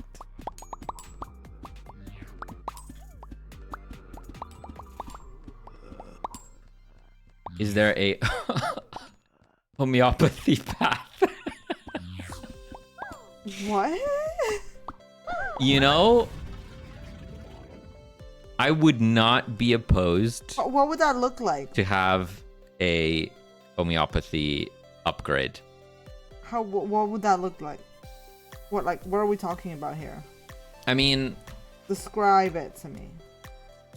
homeopathy is dumb. Therefore, it might even be a zombie upgrade. You might be you might be creating some controversy here. I am sorry if you believe in homeopathy. you're wrong, so you should look into that. I'm not gonna give an opinion because I don't fully understand what it is. Can you give me examples? Because I just assume it's like home therapy, but that covers such a wide range of things. But if I'm corrected, and I could be wrong, but homeopathy is the thing where they dilute something in water over and over and over again, and they claim that that actually enhances it. I'm gonna Google it. I need to work with the correct description. Also, I think I spy a Temtini Roticerini in the chat. Yeah. Yeah, no, I'm correct. I'm not here for one day of the week, and what do I see? Not one, but two imposters. Technically, his hoodie It's kind of red. It's kind of red. It's just like a dark Temtini Roticerini. That's not red, that's Bordeaux. That's a Bordeaux. I was just in a Bordeaux mood. Goodness, you guys got a lot of progress done. Art's very good. And the programming, I guess. Thank you, Abram. Appreciate it. Thank you for the shout out. Thank you. I live for those offhand compliments. Okay.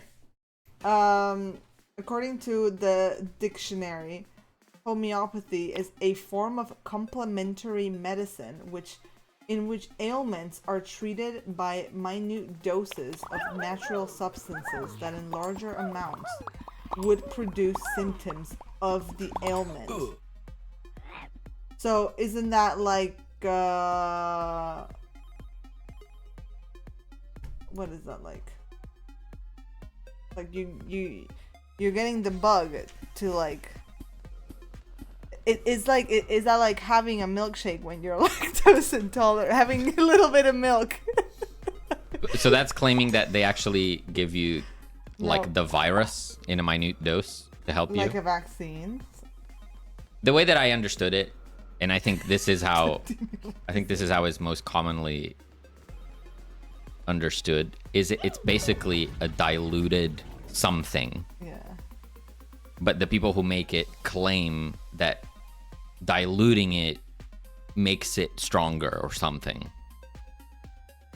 Like the process of diluting it over and over again is actually refining it and making it more powerful.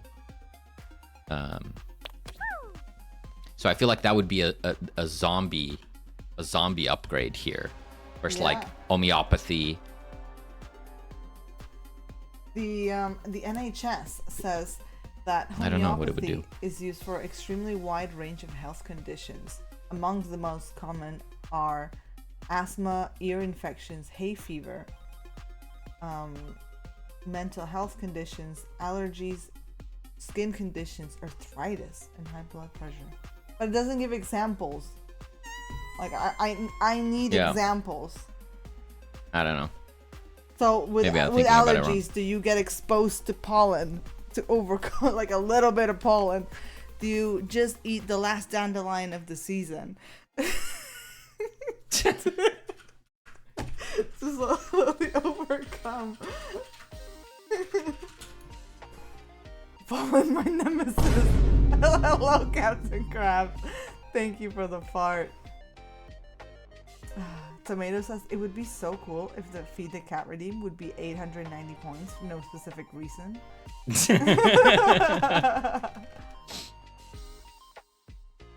Okay, I need examples. Like using bee venom to overcome a bee allergy. Yeah, I guess something like that. You get hit by a plank of wood. They take a splinter of the wood in water over and over again until there's no chance of wood being left there, and have you drink it to cure the pain. That is how I understand it. Yeah. That was a good way of putting it. That is also how I understand it. Last Dandelion of the season, new emote. We should make that happen. An animated Cellini eating the last dandelion. Oh. Temtic, have a good sleep. Bye-bye, have a good Temtic. rest of the stream. Hope you had a fun stream today.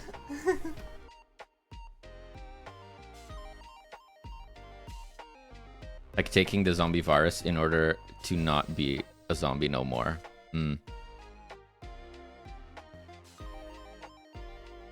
I don't know.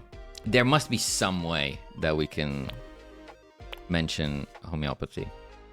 Some way.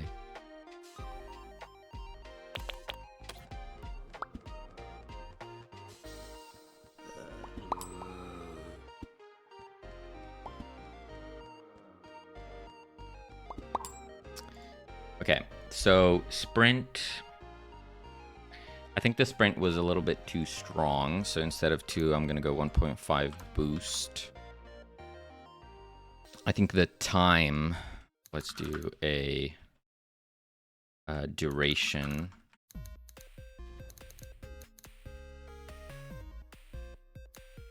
That was probably fine.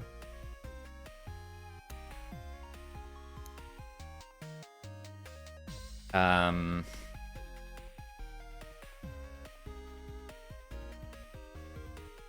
also want to modify these settings.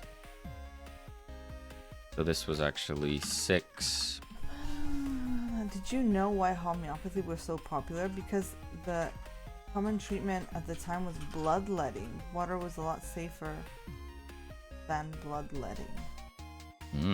I believe bloodletting is still done in cases of blood iron overload. Don't quote me though.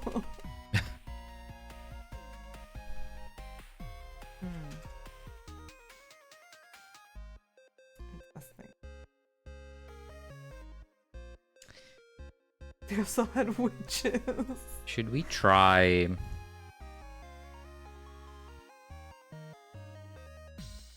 Perhaps.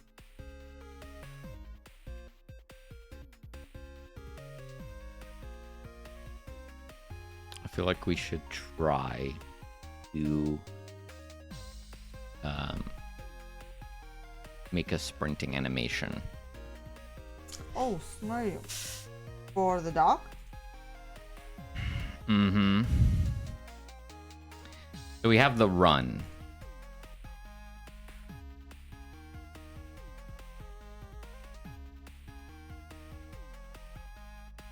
What if we just copied that?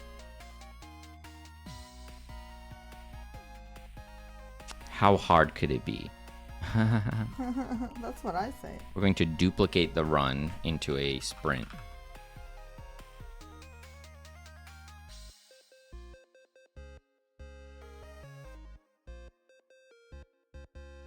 So how could we turn this into a sprint? I think the first one is Naruto run. So we have to Naruto run it ties.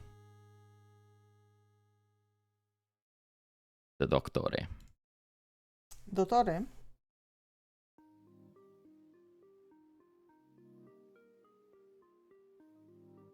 Oh my god, I've been getting... Oh, Beast, thank you for that fart. But I've been getting so much Italian brain rot on my TikTok. I love it. Oops, I did it again.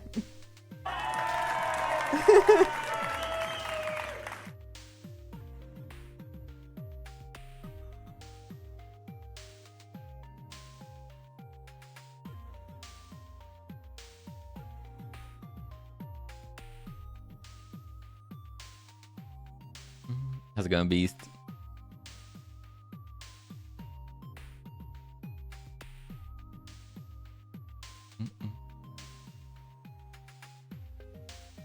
We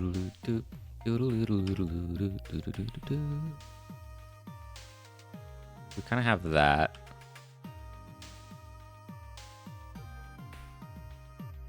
So we key those.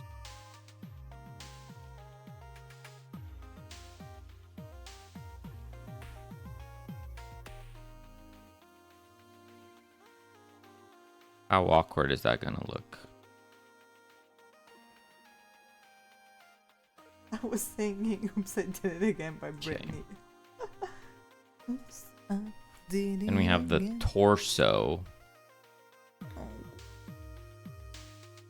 Who does the animations? Seems like it's through Godot. That's right. So I draw an exploded dog, which is it's what we call them. They're just exploded. Exploded. He looks like these. And I draw some reference frames. And then, like a little puppet, he gets put back together in Godot. Mm-hmm. And we use a combination of the different frames I drew and then whatever you're doing. Keyframes. Yep. Yeah. It's all done with an animation player at the moment. It's essentially a rig, but there's no actual skeleton. Like, I can just take the head here, and it's like, it's not attached.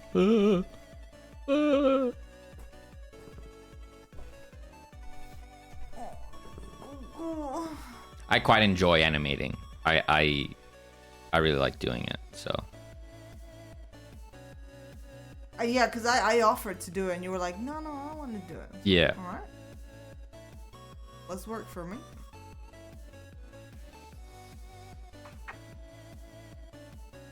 Headless dog for Halloween.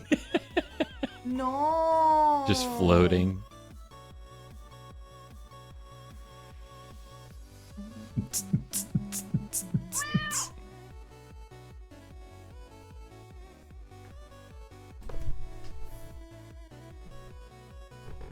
Off with thy head. Ooh. Are you drinking my water? Look, cuckooception.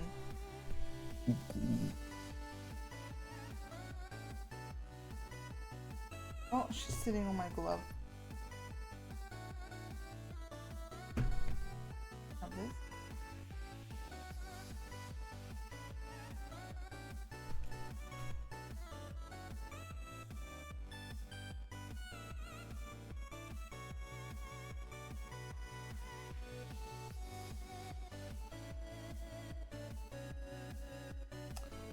Geeking Gale, that's a good song. I haven't heard that one in a while.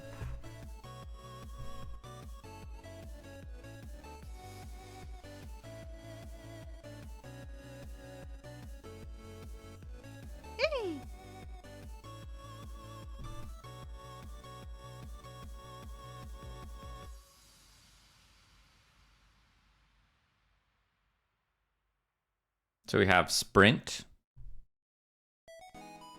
run. This is the run. Oh, you got, sorry. We're looking at the Whoops. cuckoo. Sorry. Look at her majestic face.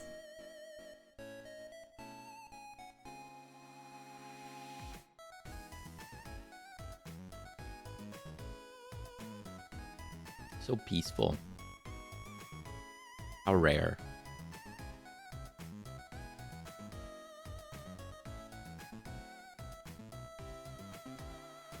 So distinguished. Look at the way she's sitting. A room tour? A room tour. I mean, there's not much room besides what you see behind us. Yeah. Oh, we could. There's not much interest to it.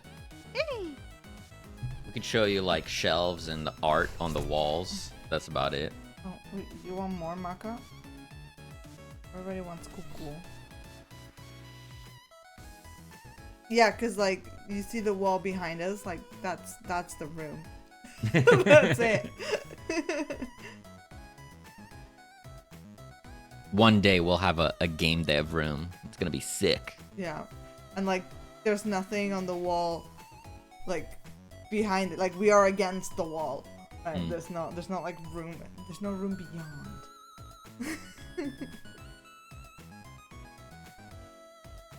Dance today. Oh, Whoa, what was that? she had a moment. She had a violencia. Yeah, her She had a violencia thought. her tail is now screaming violencia.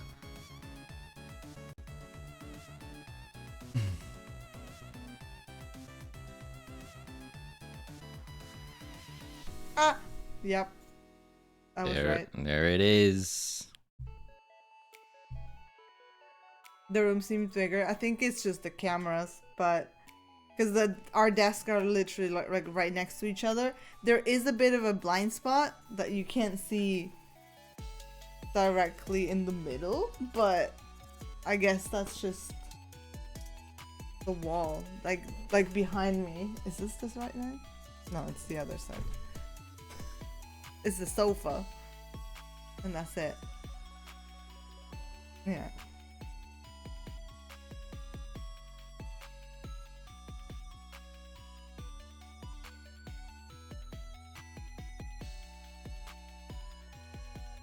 We could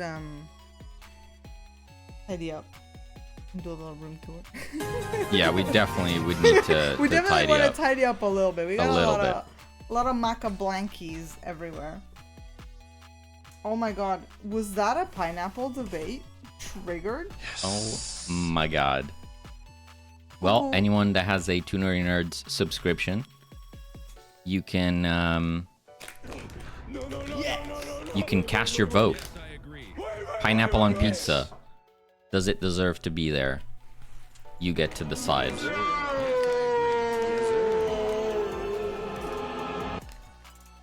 Yes, I agree. Yes. I guess also if we do a room tour, we have to do it like at night. It's a lot of yeses. Nope. We have to do it like now, so we can't see outside. So we don't dox ourselves. No. Holy, that's a landslide. I don't even want to try to participate in this one. That's Just because I like my pineapple on my pizza and my steak well done, that doesn't mean you can persecute me. There it is. Does it though? There it is. QN, I like that emote. Fitting. Give me those pines. Sorry, Abram. The dog looks like he's about to let it rip. No, but listen.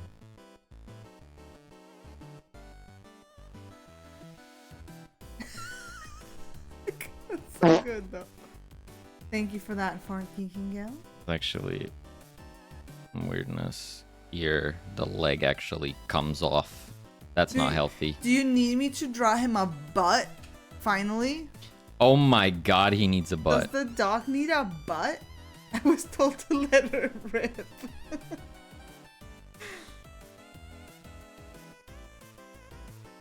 Okay, so we have the sprint. We have the run. Oh crap, that looks broken. I broke it. Buttocks. Thank you for that hydrate. Cheers.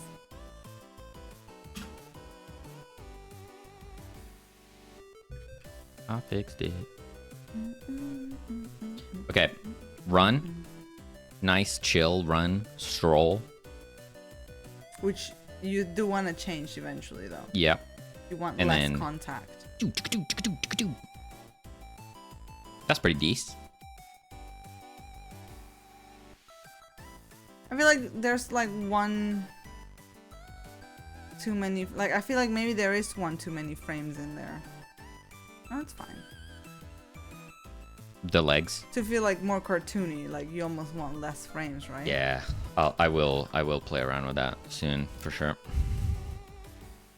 But maybe that'll do the trick for now. Yeah. Okay, so if we wanted to do that in game, No food. I mean, technically I could do something like this, but I don't think it's gonna be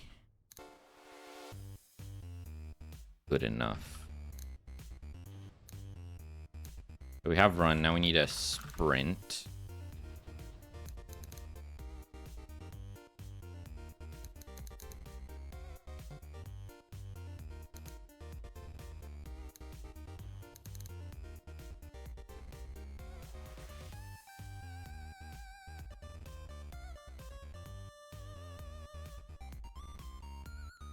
So if I did that, Let's just see what happens.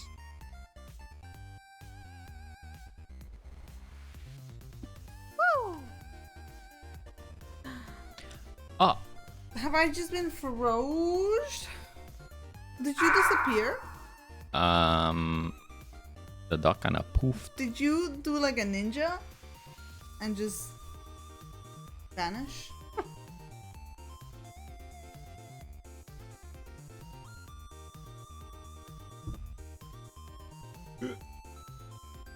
How's it going, Bailey? Good to see you. I broke something. That's for sure.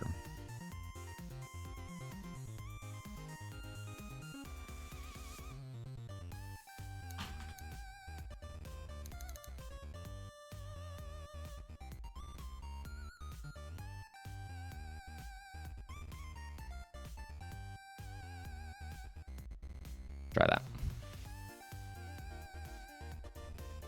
When can we throw monies at you to hang with the doc? You know, soon, TM. Soon, TM. Hopefully, we'll have something for you guys to test this year. Yeah, in terms of like a playtest version, I really hope that I can deliver something in the coming weeks. Because I'm starting to feel like the game is kind of reaching a playable state myself. So I'd love to get your guys' input on how it feels and stuff.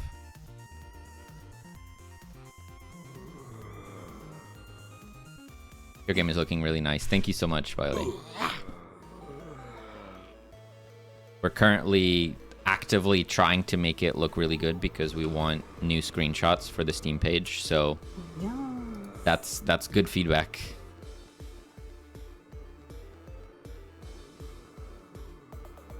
It's getting there fast.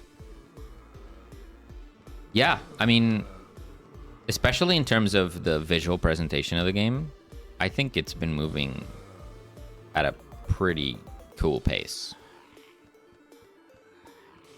Gives Don't Starve energy. Yeah, that's definitely one of the inspirations. Kind of Don't Starve and Cult of the Lamb. With a little bit of Cartoon Network. Yeah. Classic Blizzard answer from Classic Blizzard now soon seems to be perpetual.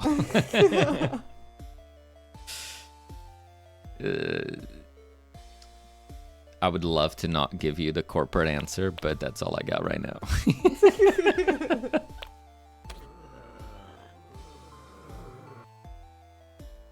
And also, for those that weren't here earlier, we have a new branding.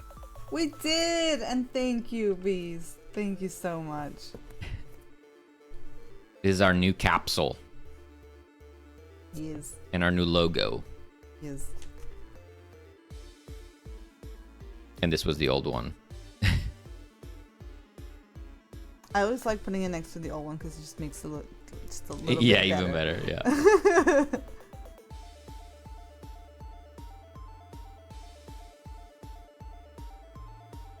Yeah, I'm very happy with it. Logo is like pretty clean. It's just like comic book plus the living with a different font that has like that old school horror movie title type font to kind of allude to the zombies.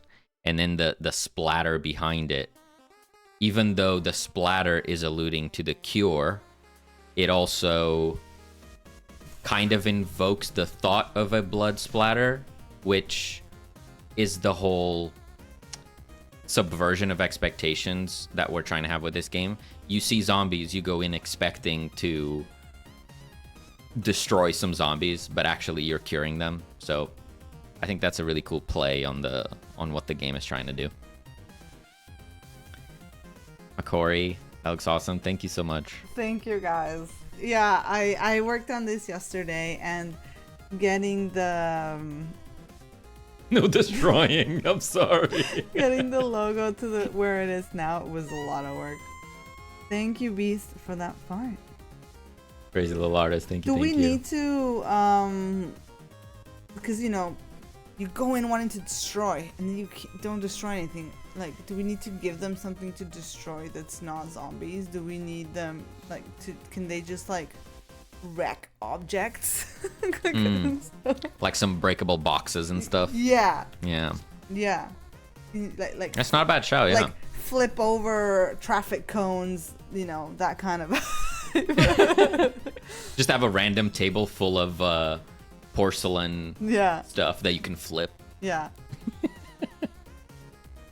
Have a good sleep, Slangos. Thank you for hanging out. Thank you. Thank you. Yeah, and here's the capsule in the middle of other cool capsules, or that we think are cool anyway. So this is kind of doing a visual test of, does the capsule stand out? And I'm pretty happy with it. Yeah. I think it's there. I think the big dock face is just, it's really doing that repo effect. Yeah. It just works for some reason. Doc is an inventor, a scholar, and a creator, a cultivator of life. Oh, damn. That's what he would like you to believe. Oh, Dun, snap. dun, dun. But see, maybe it's good that he looks a little bit menacing, because it's like, Yeah, it fits. You know? It perfectly fits. Steam integration where we hunt you down. Yes, absolutely. I would love that. I would love a stream integration where, one, the zombies that come in can have like the name of viewers on top of them when they first show up. And like if you get taken down by a zombie, it would say like, you were taken down by X. Yeah. That could be really fun. that could be fun. But in addition to that, it would also make it so that the chat now gets to decide the zombie upgrade. Yes, I think that's a really cool way Yeah. to do integration. So whoever's playing does the level up, and chat decides on the zombie upgrades. It's okay, Q, and the doc is a wholesome little guy. Don't worry about it. It's just a joke. Just jokes. Just bans. He would never. Bye-bye, Langos. Bye, Langos. I should join once at early streams in game dev with you in the background. Absolutely. Do it.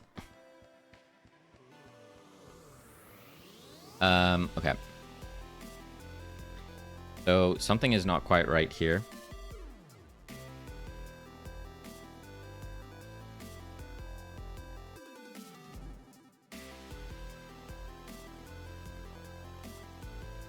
So the player's constantly setting run. Run. They're constantly setting There run. would be a lot of sheep jumping tonight. No, he's a cool dude. Don't worry about it. So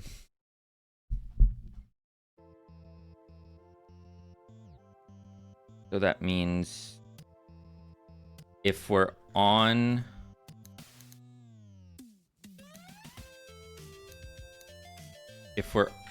the sprint, you shouldn't override it. We're gonna not work. Expected. Okay, so we're here. We're chilling. We can roll. We add the sprint. Can we sprint? Oh, we're sprinting.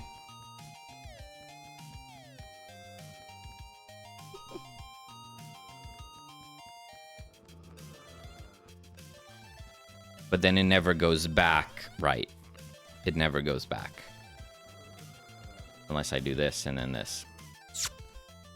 Yep. Is that a problem?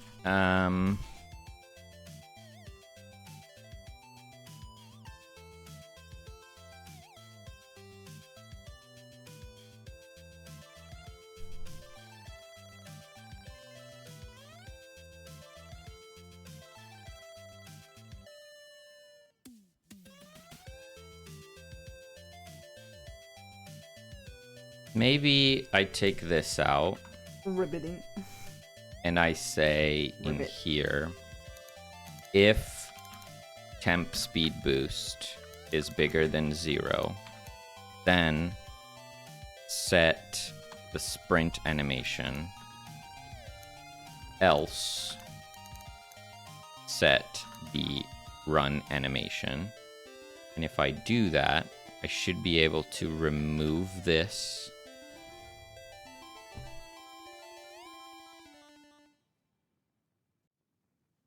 So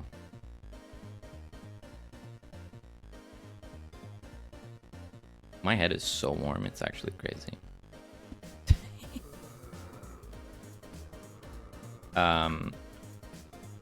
Okay, so we can roll.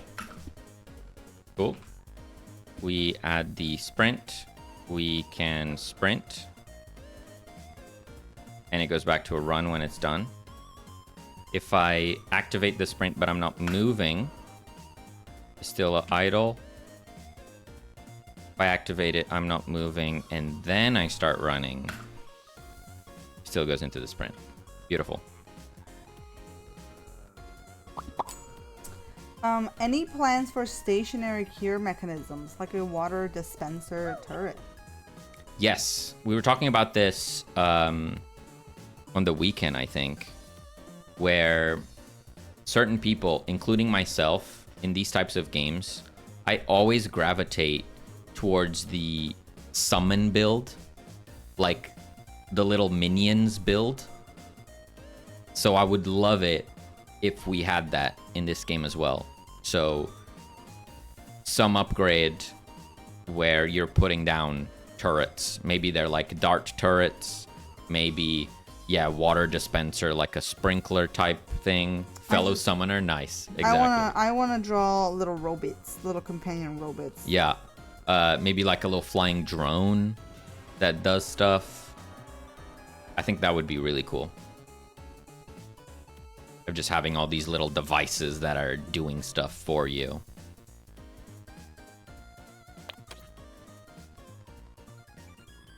Obviously, it'll take us a little bit to get there, but I don't know. It's given that I love that type of build.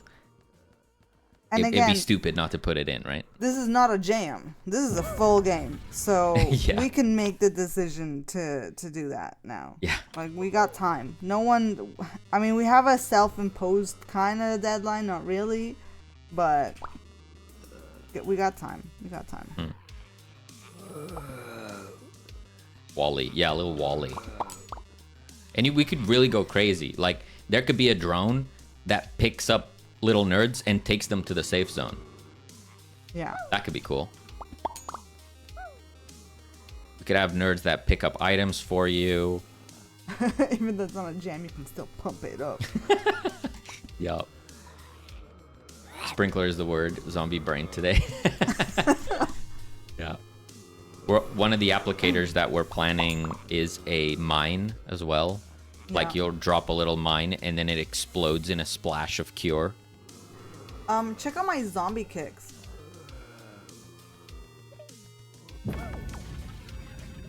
Damn. Nice. The wheel.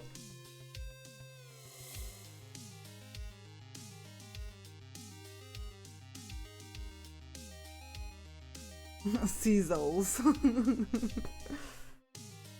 feel like maybe the wheel, the wheel that's facing us, maybe needs like some little scratch lines coming out of the edges. Yeah, I was gonna do maybe like... But I don't know if that confuses it. I think that looks cool, but not.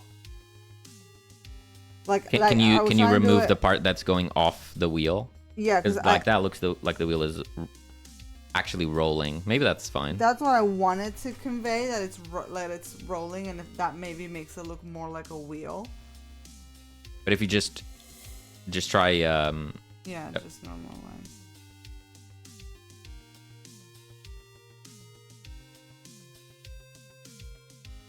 yeah, because now that it could be rolling, but it also just looks like the scratches make it look more round. I think that also makes it look like a wheel. like wear and tear. Scuffed, yeah. Zols, Z-Souls. I do like them thicker, I think. Like that. Sneakers. Sneakers. Will zombies have a speed boost now with these shoes? Exactly. That's it. I think the art fits now with the other stuff. I think that was a good call. Yeah.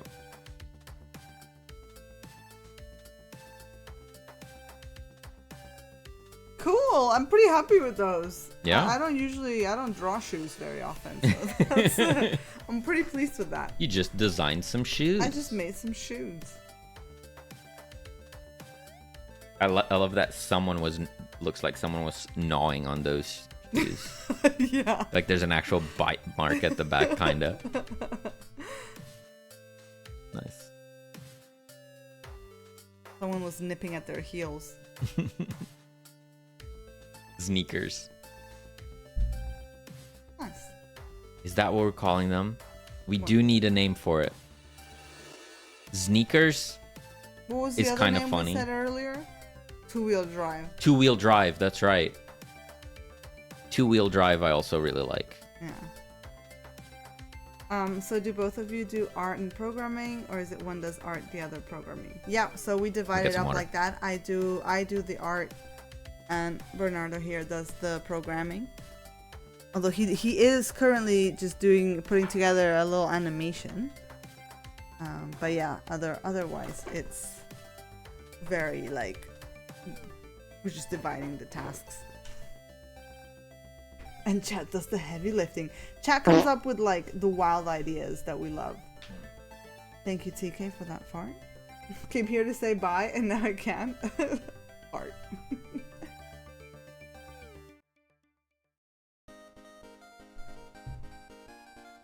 Yeah. Pretty pleased with that. I think I'm good. Nice. A little bit. That's my little task for today done. So that leaves us with only really needing the zombie and human varieties for our screenshots, art-wise. Yeah, we can bring up our plan that we had here. So this one we're happy with in terms of the location for the screenshot. Well, Yeah. in this setup specifically, you can see the walls, but I think You can move up a little. we'll go further up so we see more of the hedge maze instead. So that's fine. Then we have the upgrade selection, which we have the portal art, Yeah. the dart gun art, and The Unicorn. the Unicorn art. So that's good. We did the buttons, we did the fonts. We're good on that. Then we have one shot with just a big horde of zombies just surrounding the dock. And this is like on the fountain, right? Near the fountain. Near the fountain, yeah. We're gonna use this location here with the fountain, like something like this, with just a bunch of zombies. Whoa! So like if we kind of test it here. Panda, thank you for the hydrate. I'm gonna need a quick refill. Hey Panda. QN saying it's nice being able to just come in and be a nerd after a day of masking. Yeah, you're always free to be yourself here. So imagine this, and then we just do this. Boom, screenshot. Right? Yes, I can. Okay. So, spawn 100. And, you know, something like that.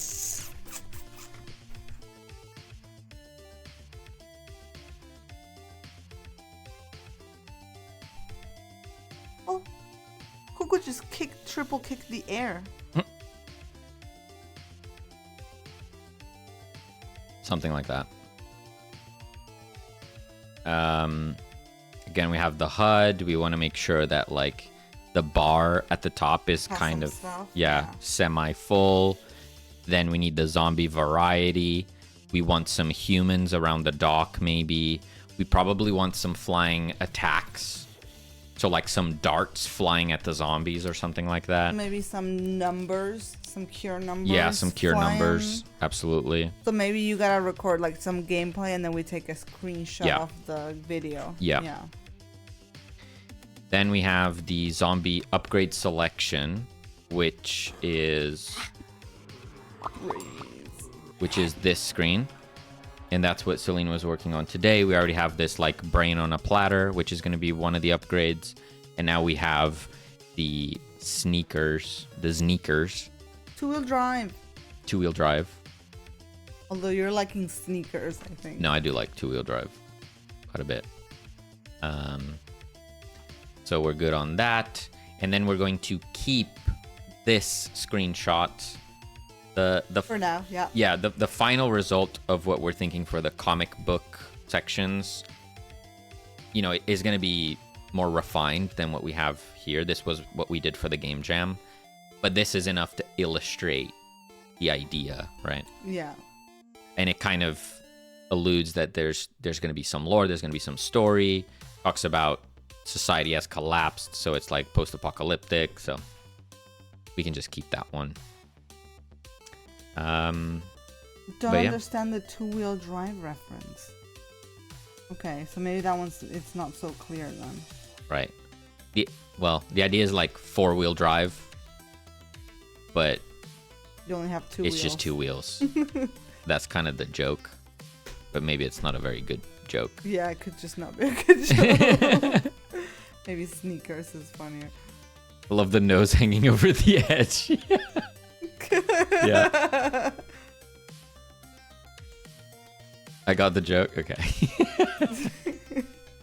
It's one of those, like, some people will get it, some people won't. Yeah.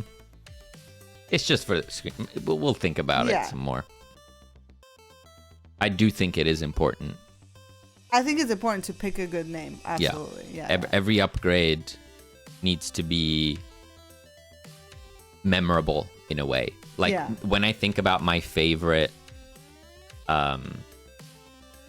roguelikes, I either remember the upgrade art, it's just burned into my memory, even if I don't know the name, or I just remember the name, right?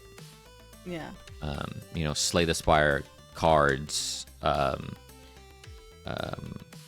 Risk of Rain, upgrade icons. They'll just be with me forever. So if we can have some of that in our game, that would be great.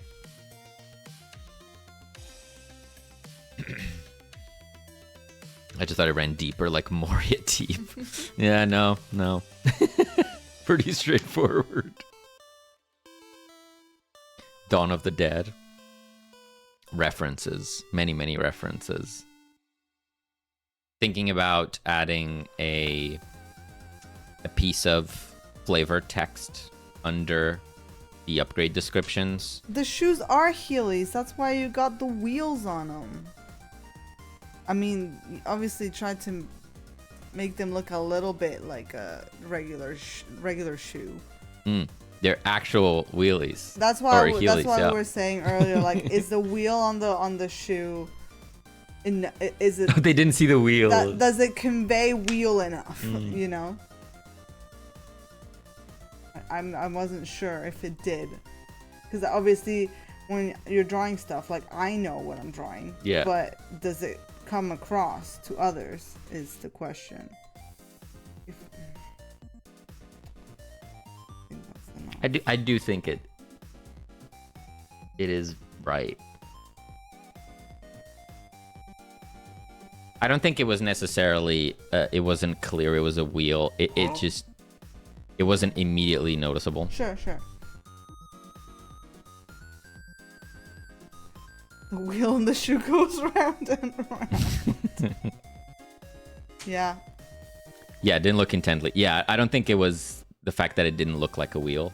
It's just like you have to actually look at it and take it in. What you get if you at a zombie? Eaten? Probably.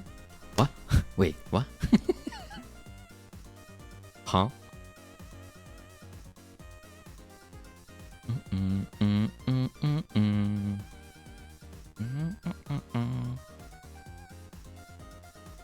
Yeah, but I feel like if every upgrade as a... I need to change this sound. It's too wet. We can add like little references and stuff into upgrades, or a little joke or something. You know, imagine like a kind of semi-transparent italic piece of text here. Could be cool. Maka stretches. I think that's a warning. That is a warning that we need to go to bed. Maka did a big stretch. It is time.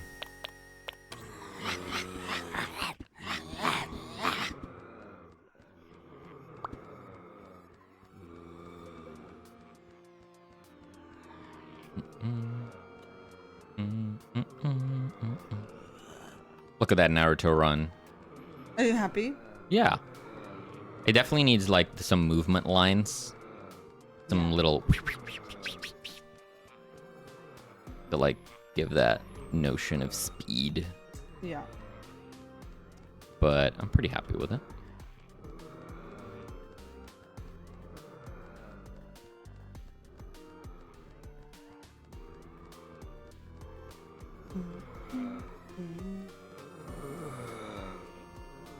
Dust particles. Yeah, like kicking up dirt. Yeah. That's a really good idea. Absolutely.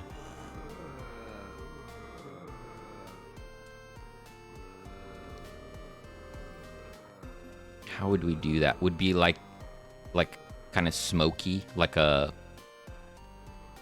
dust cloud. Or like a cloud particle, and then we just emit a bunch of those. Yeah. Yeah. Certificate. How lovely.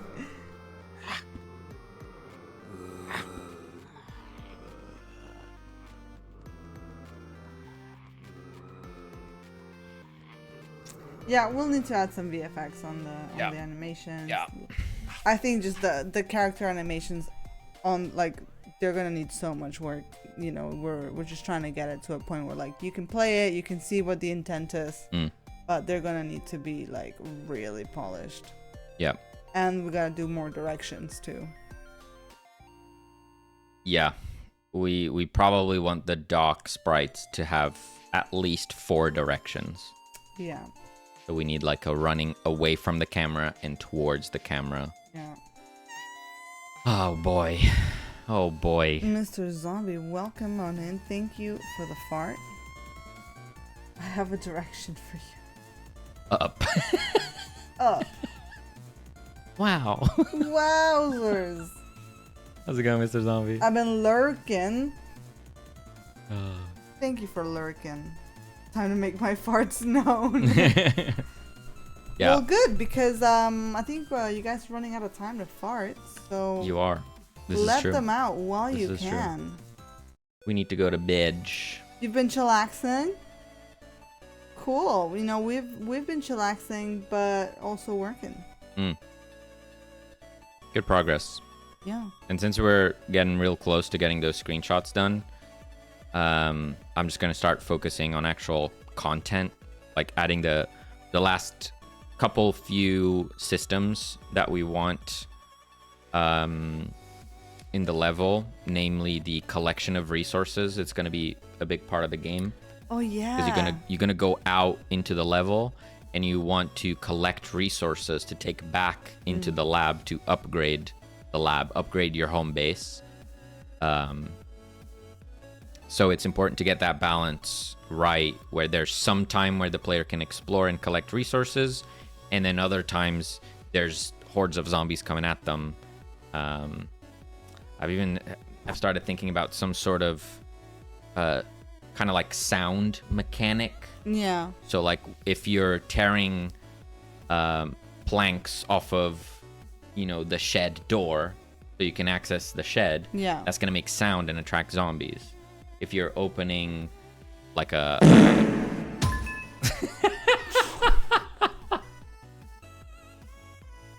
Here's a sound. Oh, Pauji, thank you for the sound. Thank you, Balji. Thank you so much for the 100 bitty part. That's not the That is a sound of sound. a shed door. That would attract some zombies, let me tell you. Thank you for those parts. Um, The sound of doors being blown Yeah. off.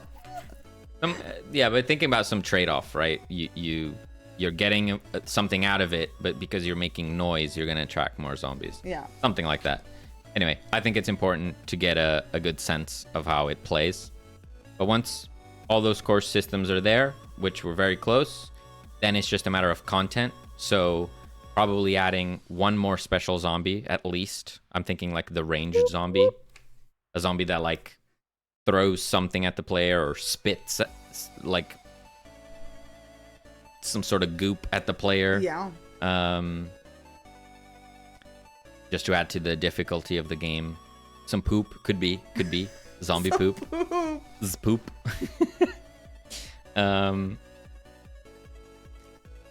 And then just upgrades. A zombie that throws something like a door.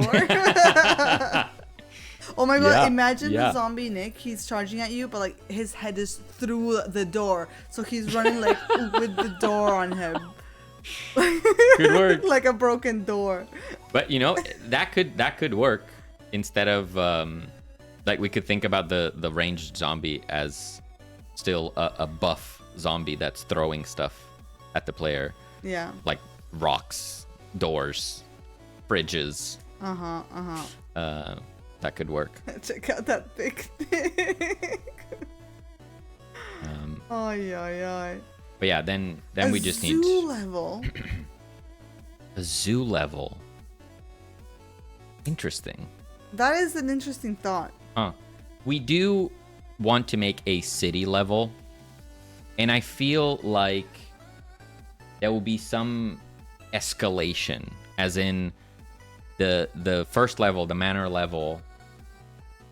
If the manor level was a 1x1, I feel like the following levels are gonna be bigger and bolder potentially. Yeah. Okay. So there's like some wow factor when you progress. Yeah. So if we did like a city level, I feel like the city would have defined spots. So you could have the department store corner. You could have the military base that got overrun corner. The apartment buildings corner, right? That's a lot of corners. Listen, No, I love it. I just hope that we can do it. lion zombies though. I don't know about animal zombies. No, animals are immune. There's gonna be a maca running around. Yeah.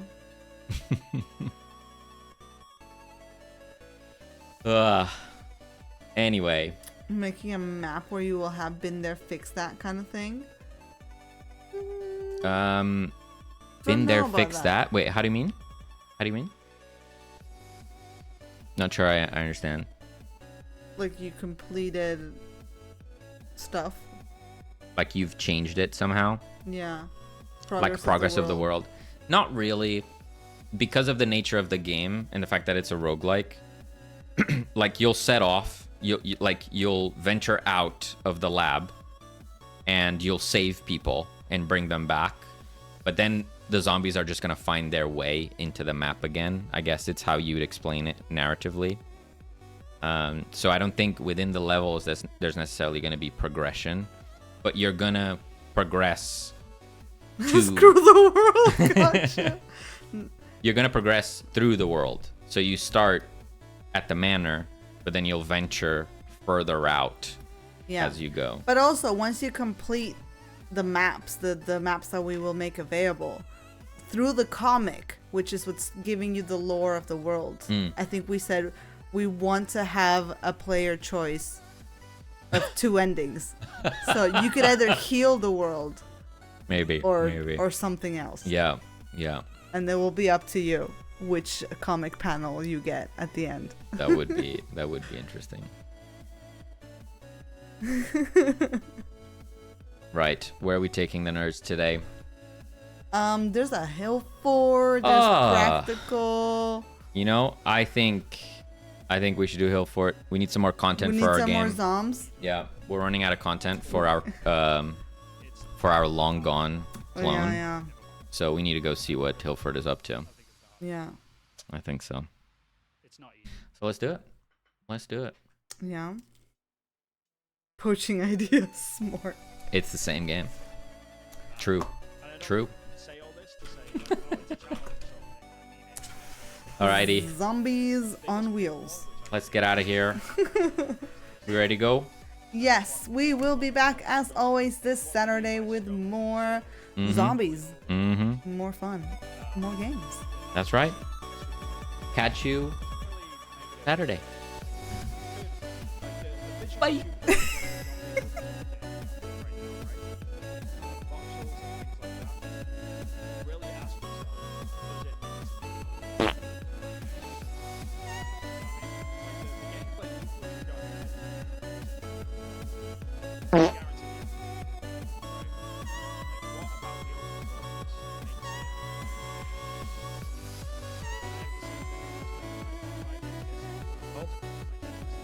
Like, and it was a whole fucking city. Would it really make a difference to you, like, rummaging through houses? Or would it be much better for me as a person to say, you know, I might as well just make, you know, a small experience where it just sets place in one neighborhood instead? Focus. Hey, we got raids.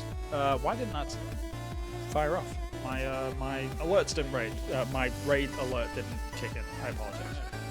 2 nerdy nerds. How's it going? There it goes. It took a hot second, but there it is. Yeah, it's good to see you guys.